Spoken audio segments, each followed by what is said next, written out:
Praise Lord, praise Lord. ദൈവത്തിൻ്റെ വചനത്തെ നമ്മൾ നോക്കുമ്പോൾ, தேவனுடைய வசனத்தை நாம் கவனிக்கும் பொழுது, തൻ്റെ വചനങ്ങളെല്ലാം ഈ ലോകത്തിൽ നിറവേറിക്കൊണ്ടിരിക്കുന്ന അവസാന ഘട്ടത്തിൽ നമ്മൾ ജീവിക്കുകയാണ്. தம்முடைய வசனமெல்லாம் இந்த உலகத்திலே நிறைவேறிக்கொண்டிருக்கிற காலத்திலே நாம் வந்திருக்கிறோம். ഇപ്പം നമുക്കറിയാം, നമ്മുടെ പ്രധാനമന്ത്രി മോദിജി, நம்முடைய பிரதமர் மோடி அவர்கள் കിഴക്കൻ രാജ്യങ്ങളിലേക്ക് യാത്ര ചെയ്തുകൊണ്ടിരിക്കുന്ന ഒരു കാലമാണ്. கிழக்கு ராஜ்யங்களிலே அவர் பயணம் செய்து கொண்டிருக்கிறார். അദ്ദേഹം തൻ്റെ ജീവിതം തന്നെ രാഷ്ട്രത്തിന് വേണ്ടി സമർപ്പിക്കപ്പെട്ടൊരു മനുഷ്യനാണ്. அவர் தம்மையே നാട്ടിற்காக അർപ്പണിത്ത ഒരു മനുഷ്യർ. അതുകൊണ്ടാണ് ദൈവം തന്നെ അനേക കാലങ്ങൾ ഗുജറാത്തിൻ്റെ മുഖ്യമന്ത്രിയായും ഇന്ത്യയുടെ പ്രധാനമന്ത്രിയൊക്കെയായി നിയമിച്ചെന്ന് ഞാൻ വിശ്വസിക്കുന്നു. ஆண்டவருக்கு அவரை குறித்த நோக்கம் இருந்தபடியினால் அவரை குஜராத்தினுடைய മുഖ്യമന്ത്രിയാகவும் ഭാരതത്തിൻ പ്രഥമരാகவும் ആണ്ടവൻ നിയമിച്ചിരിക്കുകയാണ്. തന്നെയല്ല, അനേക വർഗീയ കലാപങ്ങൾ കൊണ്ട് കേരളം ഉൾപ്പെടെ കുലംഷിതമാകേണ്ടതായൊരു സമയത്തിൽ തൻ്റെ വളരെ നിർണായകമായ ഇടപെടലുകൾ നിമിത്തം പലതിനും സമാധാനമുണ്ടായി നമ്മൾ മറക്കുന്നില്ല. இந்தியாவின் பல மாநிலங்களையும் விசேஷமாய் கேரள மாநிலத்திலேயும் பல கலகங்கள் நடந்த சமயங்களே தம்முடைய முயற்சியினால் அவைகளை எல்லாம் அவர் சாந்தப்படுத்தினார். അതിൻ്റെ അർത്ഥം, രാജാക്കന്മാർക്ക്, അധികാരികൾക്ക് ദൈവം ചില സമയങ്ങളിൽ തൻ്റെ പദ്ധതികൾ പ്രകാരം തന്നെ അവരെ നടത്തുന്നു എന്നുള്ളതാണ്. அதனுடைய விவரம் என்னவென்றால், தேவன் தம்முடைய திட்டத்தின்படி ராஜாக்களையும் அதிகாரிகளையும் தக்க சமயத்திலே பயன்படுத்துகிறார். അങ്ങനെ കാലാകാലങ്ങളിൽ രാഷ്ട്രത്തലവന്മാരെ ദൈവം നിയമിക്കുന്നത് ദൈവത്തിൻ്റെ ഒരു പദ്ധതിയാണ്. அப்படி காலாகாலங்களிலே நாட்டினுடைய தலைவர்களை நியமிப்பது ദേവനുடைய തിട്ടത്തിൽക്കുൾപ്പെട്ട. എന്നാൽ ദൈവത്തിൻ്റെ പദ്ധതിയെ കൂടാതെ മനുഷ്യർ തങ്ങളുടെ താല്പര്യങ്ങൾക്ക് വേണ്ടി തിരഞ്ഞെടുക്കുന്നവരുണ്ട്. ദേവനുடைய திட்டத்தின் பிரகாரமாய் அல்லாமல் மனிதனுடைய விருப்பத்தின்படி தேர்ந்தெடுக்கப்படுகிறவர்கள் உண்டு. അതിനുദാഹരണമാണ് ഇസ്രായേൽ രാജാവായ ശൗല്. அதற்கு ஒரு உதாரணம் தான் இஸ்ரவேலின் ராஜாவாகிய சவுல். തുടക്കം വളരെ നന്നായിരുന്നെങ്കിലും ആരംഭം നന്നായിരുന്നാൽ അവസാനത്തിൽ ഒരു രാജ്യം വലിയ ഗതികേടിലായി, തൻ്റെ ജനങ്ങളും വളരെ കഷ്ടത്തിലായി നമുക്ക് കാണാൻ കഴിയുന്നു. முடிவிலே அவருடைய ராஜ்யம் அழிவடைந்தது, ஜனங்கள் மிகுந்த உபத்திரவத்திற்குள்ளானார்கள். ഇപ്പോൾ ഡെമോക്രസി എന്ന് പറയുന്നത് നമ്മൾ പറയല്ലോ, by the people, for the people, from the people എന്നൊക്കെ പറയാറുണ്ട്. അതായത് ജനങ്ങളിൽ നിന്ന്, ജനങ്ങളാൽ, ജനങ്ങൾക്ക് വേണ്ടി തിരഞ്ഞെടുക്കപ്പെടുന്നത് ജനപ്രതി സഭ. കുടിയരசு എന്ന് சொல்லும் பொழுது ജനങ്ങൾക്കാக ജനങ്ങളാൽ തിരഞ്ഞെടുക്കപ്പെട്ട அரசு എന്ന അർത്ഥം. എന്നാൽ ഇന്ന് ജനങ്ങളെ നമ്മൾ നോക്കുമ്പോൾ ജനങ്ങൾക്കുള്ള പലപ്പോഴും ശരിയായ ഒരു തെരഞ്ഞെടുപ്പ് അല്ല പലരും നടത്തുന്നത്. ஆனால் தற்பொழுது நிலைமையிலே நாம் பார்க்கும் பொழுது பல இடங்களிலேயும் ஒரு சரியான முறையிலே ஒரு തെരഞ്ഞെടുപ്പ് നടത്തുന്നു. സ്വാർത്ഥ താല്പര്യങ്ങളും ജാതിയും മതവും മറ്റ് പലതും കൂട്ടിക്കലർത്തിക്കൊണ്ട് യോഗ്യതയല്ലാത്തവരെ പോലും തിരഞ്ഞെടുക്കുന്ന ഒരു കാലഘട്ടം നമുക്ക് കാണാൻ കഴിയുന്നുണ്ട്. മതത്തിൻ പേരാലും ജാതിയിൻ പേരിലാകും അവരുടെ സ്വന്തം വിരുപ്പത്തിൻപടി ജനങ്ങളെ தெரிந்து கொள்ளுகிறது மிகவும் விபத்தாய் முடிகிறது. അതുകൊണ്ടാണ് ജനാധിപത്യം ഇത്രയും മോശമായി പോകുന്നതിന്റെ കാരണം. ആകവേதான் നമ്മുടെ ജനനായകം നലിവടൈந்து പോകുகிறது. മുൻപ് ഞാൻ ഈ മദ്രാസിലൊക്കെ തമിഴ്നാട്ടിലൊക്കെ ഇരിക്കുമ്പോൾ, ഞാൻ തമിഴകത്തിൽ ഇരിക്കും പൊഴുത് തിരുവള്ളുവറിൻ്റെ തിരുക്കുറളർ ചിലത് വായിക്കുമായിരുന്നു. തിരുവള്ളുവറുடைய തിരുക്കുറളെ ഞാൻ വാസിപ്പേൻ. അത് ഞാൻ നീതിമൊഴികൾ അല്ലെങ്കിൽ സദൃശ്യവാക്യങ്ങൾ ചേർത്ത് കമ്പയർ ചെയ്ത് ഇങ്ങനെ വായിച്ചു പഠിച്ചൊരു സമയമുണ്ടായിരുന്നു. அதை நான் நீதிமொழிகளோடு ஒப்பிட்டு வாசித்த சமயங்கள் இருந்தது. അത് ചിലതെല്ലാം വളരെ അർത്ഥവത്തായ ചില വചനങ്ങൾ നമുക്ക് കാണാൻ കഴിയുന്നുണ്ട്. അത് ചിലത് മികവും കരുത്ത് നിറഞ്ഞത്. അതിലൊന്നാണ് അതിൽ പറഞ്ഞിരിക്കുന്നത് അറിവ്, നോളജ്. അത് ഒന്ന് അതിലെ ഒന്ന് குறிப்பிடப்பட்டிருக்கிறதான் அறிவு. അറിവ് അതിര് കാക്കും കരുവി. അറിവ് അതിരെ കാക്കും കരുവി. சிறுவர்க்கும் உள்ளலிக்குமாக அரண். சிறுவர்களுக்கும் அது அரணாய் இருக்கிறது. ഉള്ളലിക്കലാക അരൺ, അതായത് അവരെ ഛേദപ്പെടുത്താതെപടി അല്ലെങ്കിൽ അവരെ അഴിച്ചു കളയാതെ വണ്ണം അതിനെ സൂക്ഷിക്കുന്ന ഒരു കോട്ടയാണെന്നാണ്. അവരെ പിരിത്തു വിടാതെപടിക്ക് അവരെ ഇസയിക്കുന്നതാണ് ഒരു കോട്ട. അറിവ് അതിര് കാക്കും കരുവി. അറിവ് അതിലാക്കും കരുവി. ഇത് നമുക്കറിയാം. കഴിഞ്ഞ നമ്മുടെ പ്രസിഡന്റ് മുൻകാലത്തിലുണ്ടായിരുന്ന അബ്ദുൽ കലാം, അദ്ദേഹം വളരെ ആവർത്തിച്ച് ഇതിനെപ്പറ്റി പറഞ്ഞൊരു സമയം ഞാൻ കേട്ടു. നമ്മുടെ മുன்னாள் குடியரசுத் தலைவராயிருந்த திரு அப்துல் கலாம் அவர்கள் அதை மிகவும் விரிவாக பேசியிருக்கிறார். അതുകൊണ്ടാണ് താൻ അറിവിനെ അന്വേഷിച്ച് പോയിക്കൊണ്ടിരുന്നതിനാൽ, ആകവേதான் അവർ അറിவை தேடி அவர் பயணம் செய்தார். ബൈബിളിൽ യേശുക്രിസ്തുവിന്റെ വചനം തനിക്ക് പൊൻവാക്യമായി തോന്നിയെന്നാണ് പറയുന്നത്. ஆண்டவருடைய வார்த்தைகள் அவருக்கு தங்க வசனங்களாய் இருந்தது. അങ്ങനെ അറിവിനെ തേടിപ്പോയതുകൊണ്ട് താൻ കല്യാണം കഴിക്കാൻ മറന്നുപോയി. அவர் அறிவை தேடி பயணம் செய்ததினால் தன்னுடைய பயணத்தில் திருமணத்தை மறந்து விட்டார். അറിവിനെ നമ്മൾ സ്നേഹിച്ചാൽ ഏറ്റവും പ്രിയപ്പെട്ട ഒരു ഭാര്യയാണ് അറിവെന്ന് പറയുന്നത്. அறிவை நாம் நேசிப்போம் என்றால் தனக்கு பிரியமான மனைவியாக அறிவு இருக்கிறது. ശരിയായ അറിവിനെ പ്രാപിച്ച ഒരാൾക്ക് ഒരു ഭാര്യയുടെ ആവശ്യമില്ല. சரியான அறிவை பெற்றுக்கொண்ட ஒருவருக்கு ஒரு மனைவி தேவையில்லை. കാരണം അതിലെല്ലാ ആസ്വാദനങ്ങളും അതിനകത്തുണ്ട്. അതിലെ എല്ലാ കാര്യങ്ങളും அந்த அறிவுக்குள் இருக்கு. ലോകത്തിൽ എത്രയോ പേരെ നമുക്കിവിടെ കാണാൻ കഴിയുന്നുണ്ട്. നമ്മുടെ മെട്രോ ശ്രീധരൻ എന്ന് പറയുന്ന അദ്ദേഹത്തെ എനിക്ക് വലിയ ഇഷ്ടമാണ്. മെട്രോ ശ്രീധരൻ എன்கிறதான அந்த பொறியாளரை எனக்கு மிக விருப்பம். ഞാൻ മറ്റേ ഈ ലാസ്റ്റ് സമയം 7 വർഷം മുമ്പ് நான் கடந்த 7 ആണ്ടുകൾക്ക് മുൻ ചേലച്ചോടിലേക്ക് മാറി വരുമ്പോഴേ நான் ചേലച്ചോട്ടിற்கு മാറ്റലാക്കി വരുമ്പൊழுது കട്ടപ്പന സെൻട്രൽ മാറിയതിന് ശേഷം ചേലച്ചോടിലേക്കാണ് പോയത്. കട്ടപ്പനയ്ക്ക് വന്ന് ചേലച്ചോടിന് പോയി. കട്ടപ്പന സെൻട്രൽ വന്ന് ഞാൻ ചേലച്ചോട്ടുക്ക് പോനേൻ. ആ സമയത്തിൽ ചേലച്ചോട് ഫെയ്ത്തും വളരെ ഒരു അരിഷ്ടതാവസ്ഥയിൽ കിടക്കുന്നൊരു സമയമായി. அந்த ചേലച്ചോട് വിശ്വാസ വീട് என்பது മിகவும் ഒരു നലിവടൈந்த നിലയിൽ ഇരുന്നത്. കട്ടപ്പനയിലെ പല ഫെയ്ത്തുകളും പണിതൊക്കെ നന്നാക്കിയുണ്ടെങ്കിൽ ഇത് കഴിഞ്ഞ ഈ 30 വർഷത്തിന് മുമ്പ് കണ്ട ഒരു അനുഭവത്തിൽ കിടക്കുകയാണ്. கடந்த 30 ആണ്ടുകൾക്കിടയിലെ എന്ത് വിധமான മാറ്റം ഇല്ലാமல் அந்த பெய்த்தும் அப்படி தொடர்ந்து ഒരുപാട് വർക്കുകൾ അവിടെ ചെയ്യേണ്ടതായിട്ടുണ്ട്. ഒരുപാട് പണികൾ, ഒരുപാട് വേലകൾ അങ്ങ് ചെയ്യ വേണ്ടിയത് ഇരുന്നത്. അപ്പോൾ ഞാൻ ചിന്തിച്ചു, അപ്പോഴത് ഞാൻ നിனைத்தேன், എന്നെ പാസ്റ്റർമാരും തന്നെ വിളിച്ചിട്ട് പറഞ്ഞു, എന്തിനാ അവിടെ ആയത്, വേറെ സ്ഥലം വേണം മാറി തരാമെന്ന് പറഞ്ഞു. என்னுடைய தலைமை ஊழியர்கள் சொன்னார்கள், நீங்கள் அந்த இடத்துல இருக்கிறீர்கள், வேற இடம் உங்களுக்கு மாற்றி தருகிறோம். കാലാവസ്ഥ മോശമാണ്, നാട്ടിലേക്ക് വേണം തരാമെന്ന് പറഞ്ഞു. കാല സൂழ்நிலை உங்களுக்கு എതിരായി இருக்கிறபடினால் உங்களுக்கு ஊர் பக்கம் தருகிறோம். ഞാൻ ചിന്തിച്ചു, ഈ കട്ടപ്പനയ്ക്ക് വേണ്ടി ചെയ്യാവുന്ന ഒരു നല്ല പ്രവൃത്തിയാണ് അവിടെ ഒന്ന് പണിതെടുക്കുക.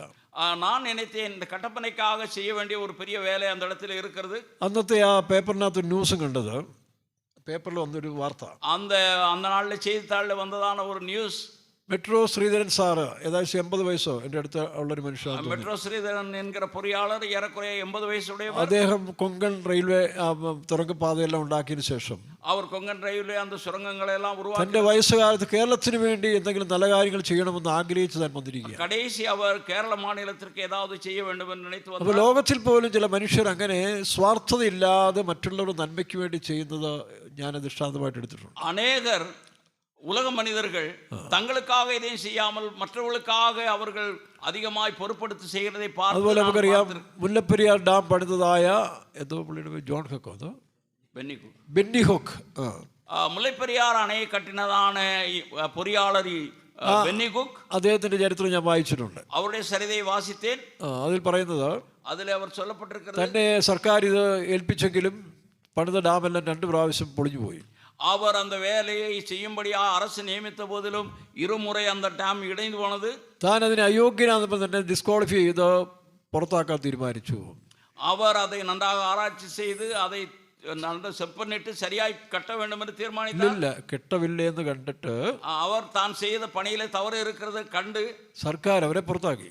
അവരെ அரசு வெளியேற்றினது. പക്ഷെ താനൊരു തീരുമാനമെടുത്തു.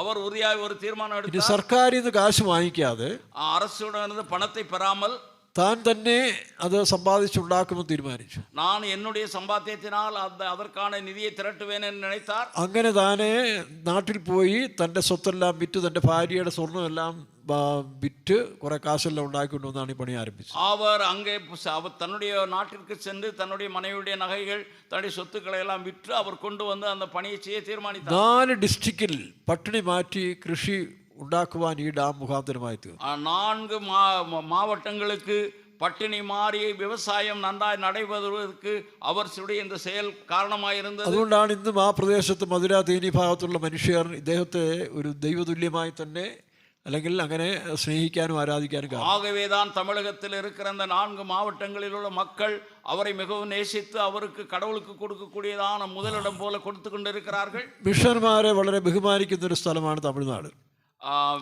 മിഷണറിമാരെ, മിഷനറികളെ അധികമായി നേസിക്കുന്നവர்கள் തമിഴക மக்கள். പക്ഷേ കേരളത്തിലെ മനുഷ്യരെ നന്ദിയില്ലാത്തൊരു ഒരുപാടെണ്ണം ഇവിടെ ഉണ്ട്.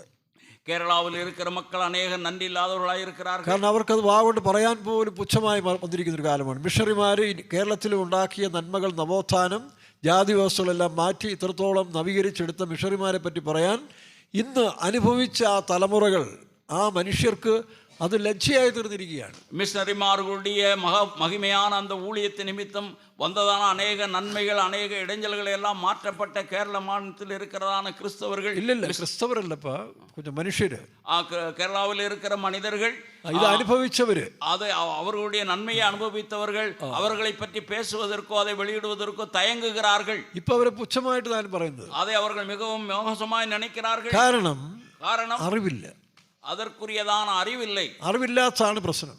அவர்களுக்கு அந்த அறிவில்லாததான் காரணம். എന്നാൽ വേദോസ്തം പറയുന്ന അന്ത്യകാലത്തിൽ നോളജ് ഷാൽ ബി ഇൻക്രീസ്ഡ് എന്നാണ്, അല്ലെങ്കിൽ അറിവ് വർദ്ധിക്കുമെന്നാണ് വേദോസ്തം പറയുന്നത്. வேதாகமம் சொல்கிறது கடைசி நாட்களில் அறிவு பெருக்கும். പക്ഷെ അറിവുണ്ട്, அறிவு இருக்கிறது. ആ അറിവ് ദൈവികമായ അറിവല്ലാത്തതുകൊണ്ട്, அந்த அறிவு தேவனுக்குரிய அறிவாய் இராதபடியினால் ഇന്ന് ലോക മനുഷ്യൻ നോക്കി എന്തെല്ലാം പ്രശ്നങ്ങളാണ് അഭിമുഖീകരിച്ചുകൊണ്ടിരിക്കുന്നത്. இன்று உலகத்தில் இருக்கிற மனிதர்கள் எவ்வளவு பிரச்சனைகளை രണ്ട് சந்திக்கிறார்கள். ജ്ഞാനം നമുക്ക് കാണാൻ കഴിയുന്നുണ്ട്. ടു വിസ്ഡം, உலக பிரகாரமான அறிவு பெருத்திருக்கிறதை ഇല്ലില്ല, பார்க்கிறோம். രണ്ട് ജ്ഞാനം, இரண்டு விதமான ஞானங்கள்.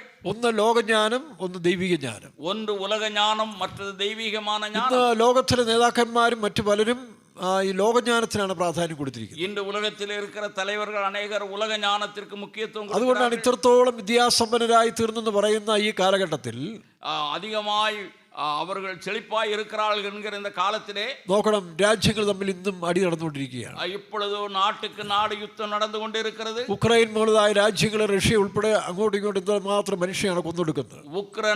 உக்ரைன் அதே போல ரஷ்யா போன்ற நாடுகள் ஒருவருக்கு சண்டையிட்டுக் கொள்கிறார்கள். ആഫ്രിക്കൻ രാജ്യങ്ങളിലെ നൈജീരിയ, ഘാന, ഉഗാണ്ട ദേശങ്ങളിലൊക്കെയും എത്രയോ ക്രിസ്ത്യാനികളെ അല്ലെങ്കിൽ ബൈബിൾ കൈകൊണ്ട് പോകുന്നവരെ കൊന്നൊടുക്കുന്ന ഒരു കാലഘട്ടമാണ്.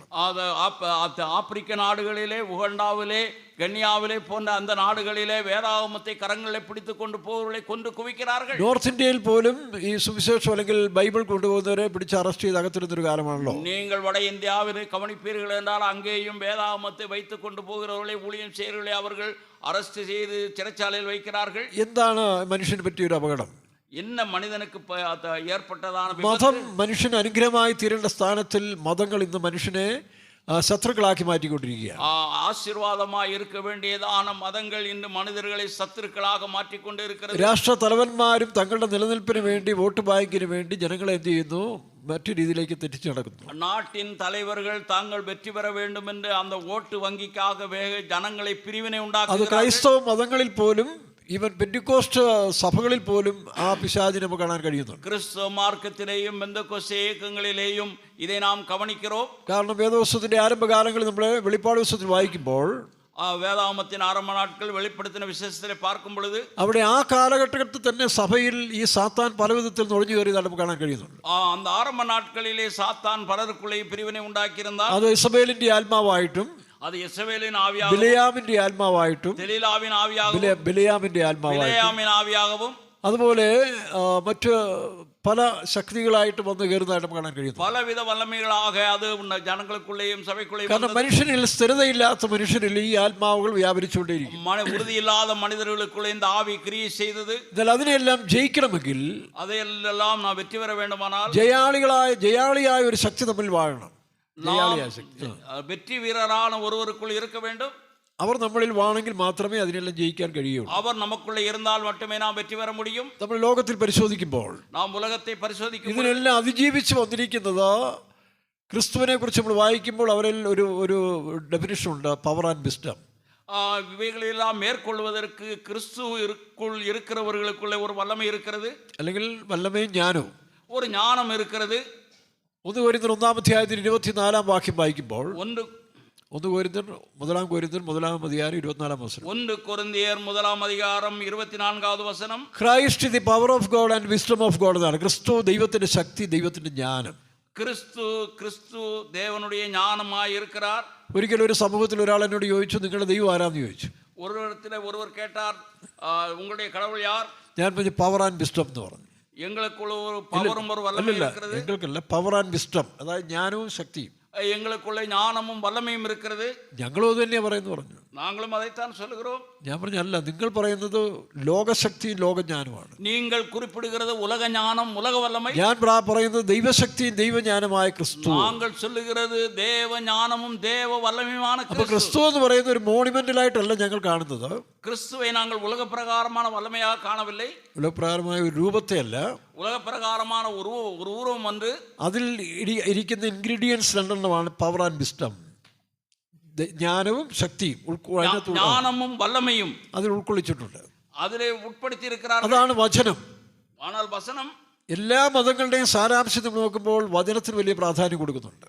எல்லா காரியங்களுடைய கருத்தை நாம் உட்கொள்ளும் பொழுது வசனத்திற்கு முக்கியத்துவம். അത് ഹൈന്ദവ മതത്തിൽ ഓം എന്ന് പറയുന്നതിൽ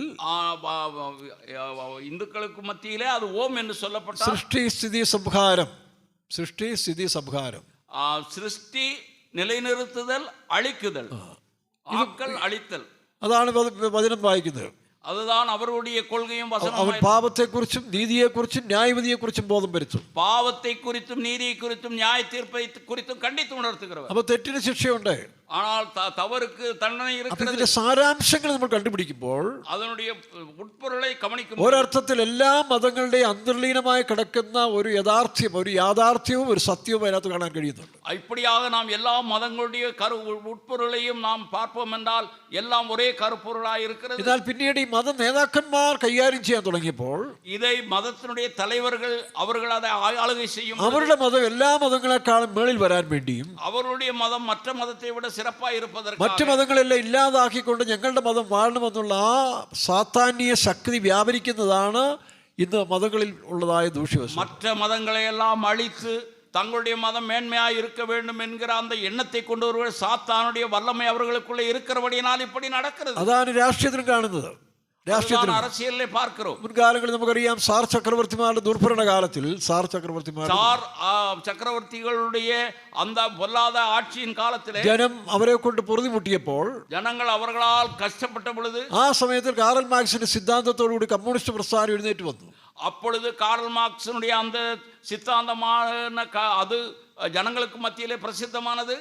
മുങ്ങാൻ പോകുന്നവൻ കച്ചിത്തുരുമ്പിലും പിടിച്ച് രക്ഷപ്പെടുമെന്ന് പറഞ്ഞ പോലെ ആ കാലഘട്ടത്തിൽ ജനം അതിനെ അംഗീകരിച്ച് കമ്മ്യൂണിസം വ്യാപരിക്കാൻ തുടങ്ങി. கடலிலே சிக்கினவனுக்கு ஒரு பலகை கிடைக்கிறது போல அதை பிடித்துக்கொண்டு ஜனங்கள் அதிலே அவர்கள் முன்னேறினார்கள். എന്നാൽ ആ കമ്മ്യൂണിസം ബലപ്പെട്ടു കഴിഞ്ഞപ്പോൾ அந்த கம்யூனிசம் பலமடைந்த പിന്നെ അവർ മാത്രം മേധാവികളായി വാഴണമെന്നുള്ള അഹന്ത ജോസഫ് സ്റ്റാലിനിൽ കൂടെ വന്ന സമയത്തിൽ தாங்களுக்கு மாத்திரம் வாழ வேண்டும் என்கிற எண்ணம் ஜோசப் ஸ்டாலினுக்குள் வந்தது. അതൊരു കോപ്പറേറ്റീവ് ചിന്താഗതിയിലേക്ക് വന്നപ്പോൾ, அது ஒரு கார்ப்பரேட் நினைவுக்குள் வந்த பொழுது റഷ്യയുടെ തലസ്ഥാനത്ത് വെച്ച് തന്നെ ரஷ்யாவுடைய தலைநகரில் வைத்து കമ്മ്യൂണിസ്റ്റ് ഗവൺമെന്റിനെ വിശ്വസിച്ചിരുന്ന തൊഴിലാളികളെ, കമ്മ്യൂണിസ്റ്റ് அரசாங்கத்தை நம்பியிருந்தவர்களை ബുൾഡോസർ വെച്ച് കൊന്ന ചരിത്രമാണ് കമ്മ്യൂണിസത്തിന് നമുക്ക് കാണാൻ കഴിയുന്നത്. ബുൾഡോസർ வைத்து அவர்களை அழித்த சரித்திரத்தை நாம் கம்யூனிசத்திலே பார்க்கிறோம். അങ്ങനെ എല്ലാ സ്ഥലങ്ങളിലും കാണാൻ കഴിയുന്നുണ്ട്. அப்படி எல்லா இடங்களிலேயும் പിന്നീടുണ്ടായ ഓരോ സാമ്രാജ്യങ്ങളും, பின்பு வந்த ஒவ்வொரு ராஜ்யங்களும், ഓട്ടോമൻ സാമ്രാജ്യവും, ஓட்டமன் சாம்ராஜ்யம், കുരിശുയുദ്ധ ക്രൈസ്തവരുടേതായ ചില